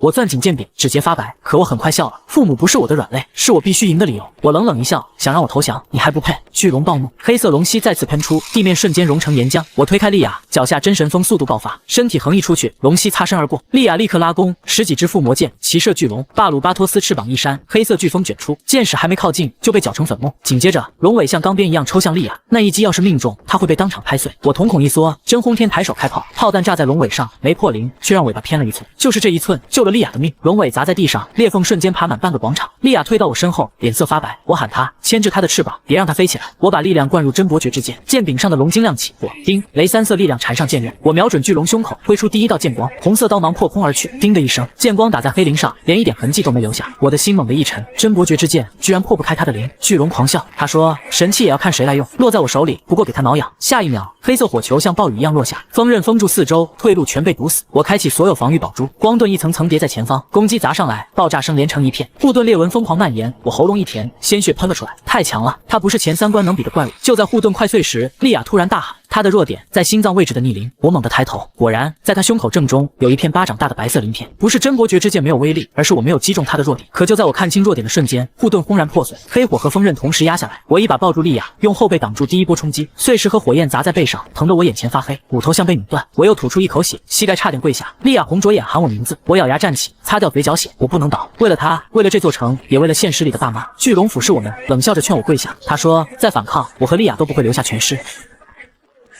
我没有回答，拿出顶级治疗药水，一口灌下，温热药力冲遍全身，烧伤愈合，断骨复位，体力重新拉满。巨龙眼里第一次闪过惊讶，随即是更狠的怒火。他张开巨口，凝聚出比之前更恐怖的黑色龙息，空间都开始扭曲。我知道下一击不能硬扛，必须赌1秒。我把所有防御宝珠全部打开，在面前搭起厚厚盾墙，然后朝莉亚大喊：射他眼睛，给我1秒！莉亚没有问为什么，他把弓拉到极限，圣光剑在弦上亮成一轮小太阳，箭矢破风而出，直奔巨龙左眼。巴鲁巴托斯下意识闭眼，脑袋偏了一下。就是这1秒，我甩出纸飞机，传送发动，身体瞬间消失，再出现时已经贴近巨龙胸口，逆鳞就在我眼前，距离不到3米。巨龙反应过来，瞳孔骤缩，他张嘴想喷龙息，可已经晚了。我把所有力量灌进真伯爵之剑，火焰、寒冰、雷霆、女神金币里的神圣光芒，剑锋刺入逆鳞的一瞬间，我感觉整条手臂都快碎了。巨龙心脏里的力量在反震，像有万千雷霆往外冲。我没有松手，双脚踩在他胸口的鳞片上，任由黑血溅满护甲。巴鲁巴托斯的身体猛地僵住，凄厉龙吼撕开山顶，黑云都被震散。他低头看着胸口的光，眼里第一次出现恐惧，黑色血液从嘴角涌出。他不敢相信，他竟然输给一个渺小的人类。巨龙缓缓倒下，庞大的龙躯重重砸在广场上，震得整座山一晃。猩红的眼睛慢慢暗下去。终极 BOSS 巨龙巴鲁巴托斯击杀。我看着倒下的巨龙，紧绷的神经终于松开，腿一软，差点跪倒。莉亚冲过来扶住我，她看着巨龙尸体，眼泪一颗颗往下掉。她一边哭一边笑，她说：“李天赐，我们赢了。”我看着她也笑了。是啊，我们赢了。这场压在蛋蛋堂世界3个月的灾难终于结束。勇士之城的孩子不用再抱着断剑睡觉，城墙上的士兵也不用再等下一次龙息，而我也终于能回家了。就在这时，我胸口的点券金币亮起金光，女神的虚影再次出现在我面前。这一次，她的脸上没有疲惫，只有温柔的笑。她说：“勇者李天赐，你完成了试炼，你击杀巨龙，拯救了这个世界。现在他会兑现承诺，赋予我真正的重生权限，送我回现实世界。”金光包住我的身体，风声、血腥味、硝烟全都开始远去。我转头看向莉亚，她站在光外，眼里有不舍，却还是努力笑着。我说：“莉亚，再见，替我照顾好勇士之城。”她用力点头。她说：“一路顺风，一定要和家人好好生活。”我没再说话，转身踏进金光。我猛地睁开眼，眼前不是龙巢，也不是残城，我站在自家楼下的单元门口，手里还拎着给妈妈买的草莓蛋糕。我抬头看四周，熟悉的小卖部，熟悉的居民楼，门口晒太阳的爷爷奶奶，楼下那只橘猫还趴在电动车座上，尾巴懒洋洋甩了一下。路边有人拎着菜，有人打电话，有人抱怨今天太热，所有声音混在一起，吵得我眼眶发酸。我站在原地，像一个突然闯回人间的幽灵，舍不得眨眼，一切都真实的让我发抖。我掏出手机，屏幕上显示2025年6月18日下午5点半，正是我出事那天。可真正站在单元门口时，我反而不敢上楼，手里的蛋糕盒被我攥得变形，奶油都快挤出来。楼道里传来邻居关门声，电梯显示屏一层层往下跳，一切正常的不像真的。我低头看自己的手，没有烧伤，没有血迹，也没有握剑磨出的裂口，眼泪一下涌出来。我疯了一样冲进单元楼，电梯门打开，我冲到家门口，那扇防盗门熟悉的让我心口发酸。我颤着手拿出钥匙，咔嗒一声，门开了，暖黄灯光扑出来。爸爸坐在沙发上看报纸，听见声音抬头笑。他说：“今天怎么这么早？”厨房里，妈妈端着红烧肉走出来，围裙上还沾着一点油腥。她笑着埋怨我回来也不提前说一声，快洗手，红烧肉刚出锅。我看着他们的脸，眼泪彻底决堤。我冲过去抱住他们，爸妈，我回来了，我真的好想你们。他们被我抱得一愣，爸爸轻拍我的背，妈妈摸着我的头，问我是不是受委屈了。他们不知道，我已经穿过末日，穿过龙巢，穿过一场又一场死亡。我摇头，擦掉眼泪。今天我生日，我想吃妈妈包的饺子。妈妈笑着轻轻刮了下我的鼻子，转身走进厨房，宠溺的应下。爸爸拉我坐到沙发，倒上温水，笑着问我今天发生了什么。我没有提起末日游戏，也没说起蛋蛋堂世界，更没讲过那些九死一生的厮杀冒险。我不愿让父母忧心，不想让他们知道自己的儿子曾无数次徘徊在生死边缘，只陪着他们闲聊家常，聊聊工作，聊聊生活里的琐碎小事。曾经觉得平淡无趣的日常，如今却成了我心里最珍贵的安稳。晚饭桌上摆满了我爱吃的饭菜，妈妈煮了热腾腾的长寿面，爸爸倒好果汁，一家人笑着为我唱起生日歌，一口口吃着长寿面，看着满脸笑意的父母，心底满是温暖与踏实。原来这才是我真正想要的生活，也是我拼尽全力一定要回来的港湾。饭后回到房间，我坐在书桌前，拿出那枚陪了我1年多的蛋蛋堂点券金币，依旧泛着温润金光，里面的无限力量也从未消散。我淡淡一笑，把它收进抽屉最深处。那段惊心动魄的异世界旅程到此彻底落幕。我不再是末日里的布局者，也不是蛋蛋堂世界的救世勇者，往后我只是平凡的李天赐，只想守在父母身边，安稳度日，岁岁相伴。厨房传来妈妈洗碗的动静，客厅里是爸爸看电视的声响，人间烟火，岁月静好，一切都安稳又美好。我靠着椅背，安心闭上双眼。爸妈，我回来了，这一次我再也不会走远，永远陪在你们身边。等我再睁眼，脚下已经不是家里的木地板，而是勇士之城青石路。我第一反应就是攥紧拳头，不对，太不对了！这里没有战火，没有硝烟，没有哥布林的嘶吼，街边花篮整齐，喷泉清澈，天空蓝得像被擦过。可越祥和，我后背越冷，因为街上的人全都在笑，那种笑不是活人的笑，是嘴角被线吊起来的弧度。卖面包的大叔机械地把面包递出，又收回，再递出，动作一遍遍循环。巡逻士兵从我身边走过，脚步整齐到像同一个模子刻出来。小孩站在喷泉旁拍手，眼睛却空洞的没有半点光。我喊了一声，没人回头。我冲到一个老人面前，用力拍他肩膀。道。他眼珠不动，嘴里只重复一句话：勇士之城很和平。我听得头皮发麻，这不是和平，这是整座城被人按进了一个漂亮的牢笼。就在这时，城中心钟楼忽然响了一声，所有人同时停下动作，齐刷刷转头看向我，他们脸上还带着笑，可眼神里已经没有一丝人味。全城的人同时看向我的那一刻，我知道自己不是回到了和平，而是掉进了女神亲手编好的梦魇。我下意识后退半步，手指摸向腰间，只有那枚点券金币贴在掌心发烫。下一秒，街上的居民又像被剪断线一样恢复动作，卖面包的继续递面包，士兵继续巡逻，小孩继续拍手。刚才那一眼仿佛只是我的错觉，可我不信错觉。我冲向锻造工房，那里是我最熟悉的地方。托尼大师就是在那把3样材料融成了真伯爵之剑，只要他还清醒，我就能弄明白这里到底发生了什么。工房大门敞开，炉火烧得正旺。托尼站在铁砧前，一锤一锤砸着一块永远不会变形的废铁，每一锤的间隔精准得让我心口发堵。我冲上去抓住他的胳膊，托尼大师，是我，李天赐，我回来了。他的锤子停在半空，眼珠缓慢转向我，他张了张嘴，只吐出一句话：勇士之城很和平。我猛地用力摇他，你看看我，真伯爵之剑呢？莉亚呢？你还记不记得我们一起打穿龙巢？托尼没有反应，锤子再次落下。我低头看向铁砧，上面根本不是铁块，而是一枚残缺的金色符文，每敲一下，符文就亮一下，像在给整座城输送某种力量。我刚想伸手去碰，门外忽然传来整齐的脚步声，10几个守卫站在工房门口，僵硬的脸上同时露出笑。破坏和平的人要被女神纠正。纠正？我咬紧牙。曾经女神把我送进这个世界，说我是勇者，她让我斩杀巨龙，拯救勇士之城。可现在巨龙死了，城也活了，她却把所有人的心智锁死。更让我浑身发冷的是，这座城里竟然连一丝莉亚的痕迹都没有。他最爱待的喷泉台阶，我们一起修整过的酒馆角落，他常练剑的城墙高台，所有他待过的地方，如今都空空荡荡。我跑遍酒馆，跑遍城墙，跑遍我们第一次并肩作战前走过的每条街。可所有人听到莉亚2个字，反应都一样。他们先是停顿，然后微笑，最后用空洞的声音回答我：勇士之城没有这个人，没有这个人，没有这个人。我胸口像被钝刀反复割。那个在龙息下还要确认真伯爵之剑有没有丢的女孩，那个陪我闯过战车、魔窟、龙巢的神射手，居然被这座城抹得干干净净。就在我快被绝望压垮时，一只纸飞机忽然从巷口飞来，轻轻撞在我的鞋尖。我捡起纸飞机，指尖刚碰到纸面，熟悉的空间波纹就从指缝里荡开。这折法太熟了，是我在龙巢之战用来救莉亚的那种传送纸飞机。纸飞机上写着4个字：勇士秘境，可直角上还有一道血色划痕。莉亚出事了，我不再犹豫，贴着墙影一路冲向城西。勇士秘境在勇士之城最偏的角落，以前只是新手试炼地，后来变成现实和蛋蛋堂世界的空间交接点。那里不归神殿管，也不受外来神力完全侵蚀。我越靠近秘境，街上的人越少，到最后连巡逻声都消失了，只有一座破旧石门立在雾里，门缝间流出淡淡荧光。我刚要进去，背后忽然响起一个小女孩的声音：“哥哥，那里不和平。”我猛地回头，喷泉边那个拍手的小女孩站在远处，脸上还是僵硬的笑，可眼角居然渗出一滴泪。她的嘴唇在发抖，像有什么东西正在她身体里撕扯。救我们！这3个字刚落下，她眼里的光瞬间熄灭。下一秒，她又开始拍手，嘴里重复着“勇士之城很和平”。我心里狠狠一震，原来他们没有彻底被操控，他们只是被压在了身体最深处，看得见、听得见，却动不了、喊不出。我攥紧纸飞机，转身冲进秘境，荧光吞没我的身体，四周景象猛地扭曲。等我落地时，眼前是一片悬浮石台，头顶星河倒挂，脚下雾气翻滚。秘境深处，一个熟悉的身影靠在石壁旁。莉亚抬起头，苍白的脸上全是疲惫。我冲到她面前，刚想扶她，她却一把按住我的手腕。她的掌心冰凉，指尖全是细小伤痕，长弓布满裂纹和鲜血。真伯爵之剑斜插在石缝里，剑身光芒暗得像快要睡着。我声音嘶哑，到底发生了什么？莉亚看着秘境入口，眼神像绷紧的弓弦。她说，巨龙死后的第3天，城里开始变得奇怪。先是巡逻士兵忘记换岗，接着酒馆老板忘记自己的女儿，最后所有人都开始重复同一句话：勇士之城很和平。莉亚走到石台中央，用断剑在地面画出一张简图。女神神殿地下有一座核心密室，密室正中悬着和平圣经，它吸收女神神力，再把神力通过城中符文输送到每个人脑海里。托尼铁锤上的符文就是其中一枚分支节点。我想起他空洞的眼睛，拳头一下攥紧，摧毁圣经，法阵就会崩，城里的人会恢复记忆，女神的操控也会失效。问题是，神殿外到处都是被洗脑的民众，我们不能伤他们，可他们会拼命拦我们。莉亚苦笑，最可怕的不是守卫，是普通人，他们会抱住你的腿，会挡在门口，会用自己的身体保护女神的和平。我沉默了。对付巨龙，我能开炮；对付恶魔，我能放火，可对着那些曾经把希望交给我的居民，我下不了重手。莉亚像看穿我心思，轻声说：“李天赐，别把他们当敌人，他们只是被困住了。我们要做的不是杀出去，是醒着闯进去。”莉亚捡起真伯爵之剑，剑身在她手里轻轻一颤，她把剑递给我。她曾经陪你斩了巨龙，现在也该陪你砍碎虚假的和平。我握住剑，一股微弱暖意从剑柄传来。就在这时，秘境入口的雾忽然翻滚，外面传来成千上万人的声音：“破坏和平的人出来接受净化！”我们还没走出秘境，全城就已经把出口围成了活人牢笼。我和莉亚并肩站在石门后，透过银雾往外看，密密麻麻的人影补满街道，有士兵，有铁匠，有孩子，有老人。他们手里没有巨龙爪牙那种凶器，有的只拿着木棍，有的甚至赤着手。可这才最狠，女神知道我不会对他们下死手，所以把整座城都变成了她的盾牌。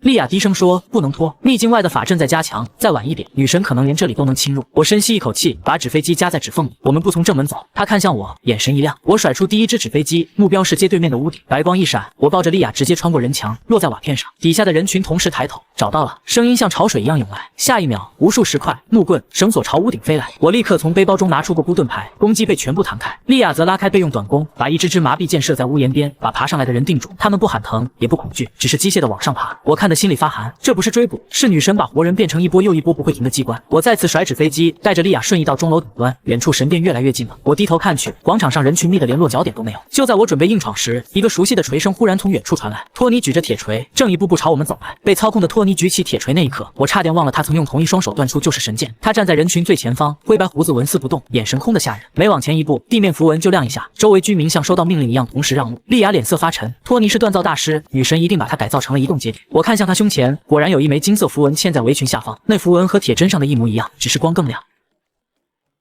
托尼猛地抡锤，空气被砸出一圈震波，钟楼瓦片大片碎裂。我和莉亚同时跃开，那一锤落在钟楼边缘，石墙直接踏了一脚。如果被砸中，巴罗夫盾牌都未必扛得住。我立刻发射冰冻弹，寒气瞬间冻住托尼双腿，他的动作终于慢了一拍。可托尼微微停顿了一下，手臂又继续抬起，女神的神力在他体内硬顶控制。我咬牙冲过去，托尼大师，醒醒！你说过要等我凯旋，你说真伯爵之剑重见天日，是勇士之城的希望。他的锤子悬在我头顶，砸下来的风把我头发吹乱。就在最后一寸，他的手忽然抖了一下，我看见他眼底浮出一丝挣扎。快走！莉亚大喊。话音刚落，托尼身后的居民突然扑来，我咬紧牙，拉住莉亚，甩出纸飞机。白光亮起前，我看见托尼猛地调转铁锤，用锤身横挡在街口，将追来的人群死死拦住，挡在街口。这一次他不是木偶，我带着莉亚不断使用纸飞机，瞬移进神殿后门，一路向前，穿过3道石门，终于来到了地下大厅。锻造铁牌贴上石门，沉重的后门悄无声息打开，门内没有守卫，只有一条向下延伸的白玉阶梯，墙壁两侧刻满壁画，画上是女神创造世界、封印巨龙、庇护众生的场景。如果我没见过外面的木偶城，差点真会以为他是永远正确的救世主。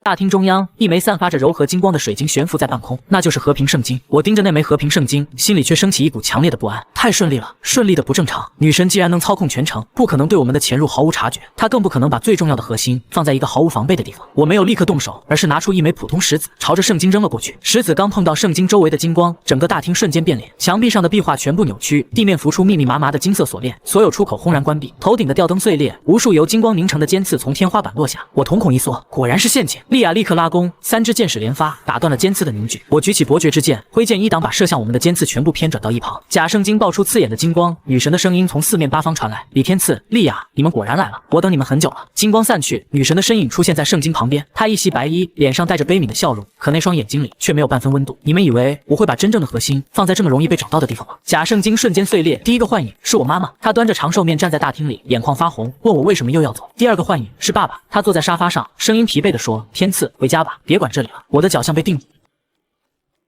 莉亚立刻挡在我身前，别看，这是幻境。可第3个幻影出现时，她却僵住了，那是她死在龙溪里的父母。女神的声音从四面八方传来：“放下武器，你们就能回到最想要的安宁。”女神最狠的地方，不是操控全城，而是她知道每个人心里最舍不得的那块肉。从末日到龙巢，从巨龙到女神，我只是想回家，只是想过一个普通生日。可命运像一只不肯松手的钩子，一次次把我拖回战场。我的手指慢慢松开，真伯爵之剑往下滑了1寸。就在这时，莉亚那边传来一声压抑的哭腔，她的父母幻影站在她面前，张开手臂，让她别再复仇。她嘴唇发白，弓箭都快握不住。我猛地清醒。不对，真正爱我们的人绝不会用我们的软肋逼我们放弃别人。我抬起剑，剑锋横在自己掌心，轻微刺痛让我眼前幻影颤了一下。我盯着妈妈的幻影，声音发哑：“你不是我妈，我妈会心疼我，但她不会让我踩着一成人的自由回家。”幻影的笑容僵住，我又看向爸爸，真正的爸爸教过我，做人不能只顾自己活得舒服。金光开始扭曲，我冲到莉亚身边，一把按住她肩膀：“莉亚，看清楚，他们不是你的家人，他们是女神套在伤口上的枷锁。”莉亚眼泪滚落，却猛地拉开弓，箭矢穿透幻影的一刻，整座大厅轰然开裂，假圣经碎了，可真正的门也终于露出来了。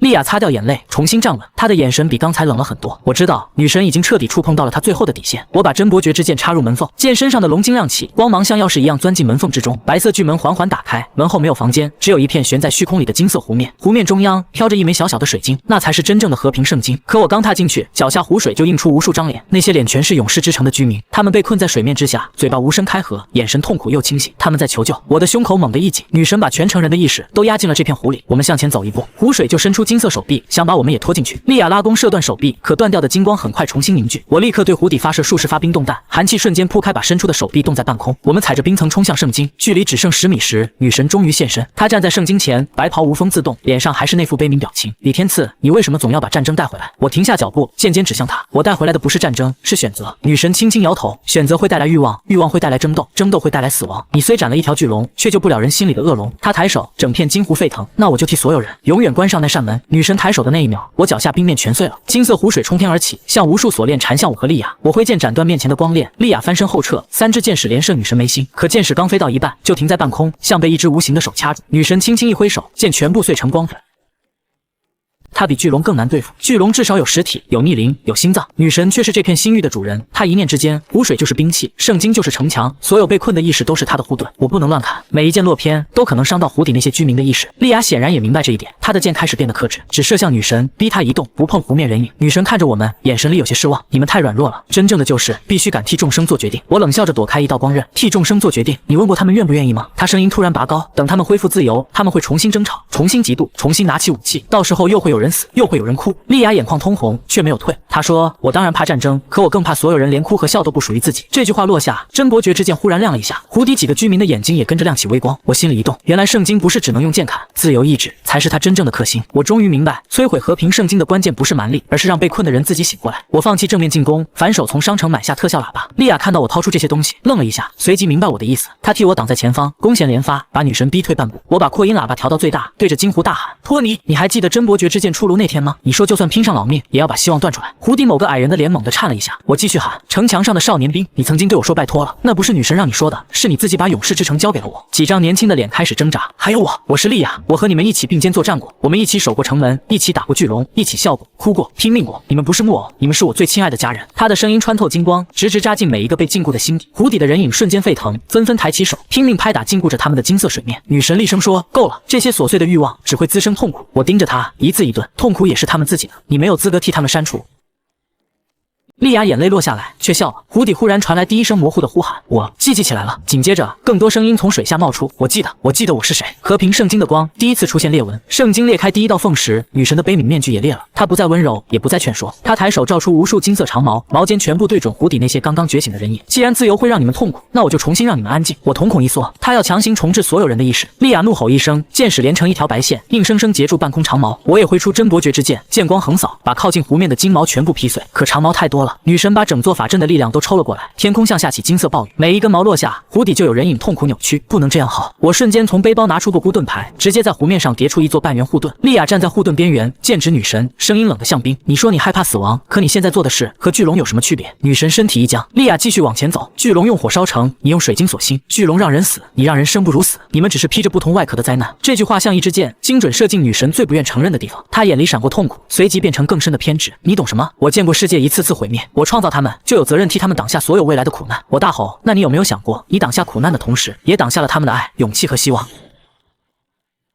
真伯爵之剑亮得更刺眼，湖底的人影开始合力撞击金色水幕。托尼的声音最先冲出来：“女神大人，别再替我们活了！”越来越多人跟着喊：“我们要醒来，我们要自己的和平！”圣经裂纹迅速扩大，女神猛地转头，眼神第一次露出慌乱。全城人的声音一起冲破金湖时，女神终于对我和莉亚动了真正的杀心。她双手合十，背后展开巨大的金色神轮，神轮转动的瞬间，整个星域都被压低，护盾一层层爆碎，湖面卷起100米高的浪。我被震得倒退，喉咙泛甜。莉亚也被冲击波掀飞，后背撞在冰面上。她咬牙爬起，还没站稳，女神已经抬手指向她：“先抹掉你！”一道凝成实质的神力光柱直冲莉亚心口。我想甩纸飞机过去，可空间被神轮锁死，纸飞机刚飞出就烧成灰。莉亚没有躲，她反而拉开弓，她的剑尖对准的不是女神，而是和平圣经。我瞬间明白她要做什么。莉亚，不要！她回头看我，眼神平静的让我心口发疼。李天赐，别让她赢！下一秒，她松弦，圣光剑射向圣经，女神的光柱也同时轰到她身上。时间像被撕碎，我看见莉亚的身体在金光里猛地一颤，整个人向后倒去。她的剑却穿过风暴，狠狠扎进圣经裂缝，咔嚓，圣经裂开一半，女神也被反噬震退，嘴角溢出金色光点。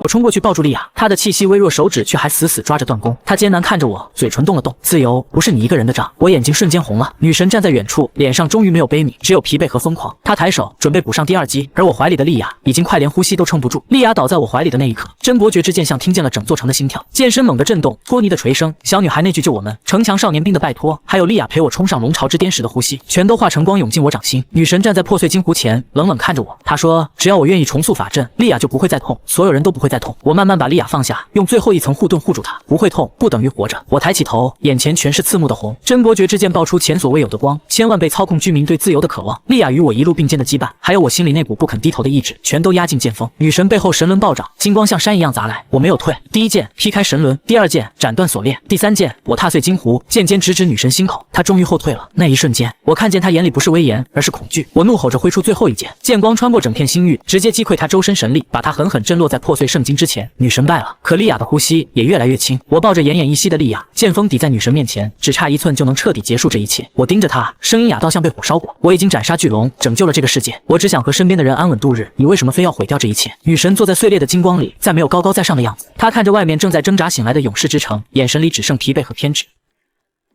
他说他见过太多战争，巨龙不是第一个灾难，也不会是最后一个。他见过勇士为了资源反目，见过城池因为仇恨燃烧，见过孩子在废墟里喊不回父母。巴鲁巴托斯死后，全城欢呼，可他听见的不是胜利，而是下一场纷争靠近的脚步。所以他害怕，他怕新的野心家出现，怕神器被争夺，怕我离开以后，这座城又被人心里的恶龙撕碎。于是他选择用和平圣经锁住所有人的心智，抹掉欲望，抹掉仇恨，也抹掉自由。我听着他的话，心里的怒火一点点沉下去。这比单纯的恶更可怕。他是真的以为自己在拯救一切，可他亲手把活人做成了木偶。我本可以一剑杀了女神，可看着他眼里的悔恨，再低头看着怀里的莉亚，我终究没有刺下去。我想要的不是复仇的杀戮，我想要的是自由的和平。我收剑转身，女神愣住了，像没想到我会放过她。她问我，你难道不怕我卷土重来吗？我没有回头，只抱紧莉亚，一步步往出口走。我说，你已经输了，不是输给我，是输给你最不相信的自由意志。脚下的金湖寸寸崩塌，破碎的圣经再也撑不起操控全城的法阵。女神的神力像退潮一样散去，所有锁链一根根断裂。外面的勇士之城终于醒了。卖面包的大叔手里的面包掉在地上，他扶着柜台大口喘气。喷泉边的小女孩停止拍手，哭着喊出妈妈。托尼锤子上的符文彻底碎成光点，他跌跌撞撞冲向神殿，嘴里喊着我的名字，也喊着莉亚的名字。神殿穹顶轰然裂开，金色光芒席卷全城，那不是操控的光，而是禁锢粉碎后的余晖。勇士之城回来了，可莉亚还没有醒，所有人都恢复了记忆，只有莉亚还被困在女神那一击留下的黑暗里。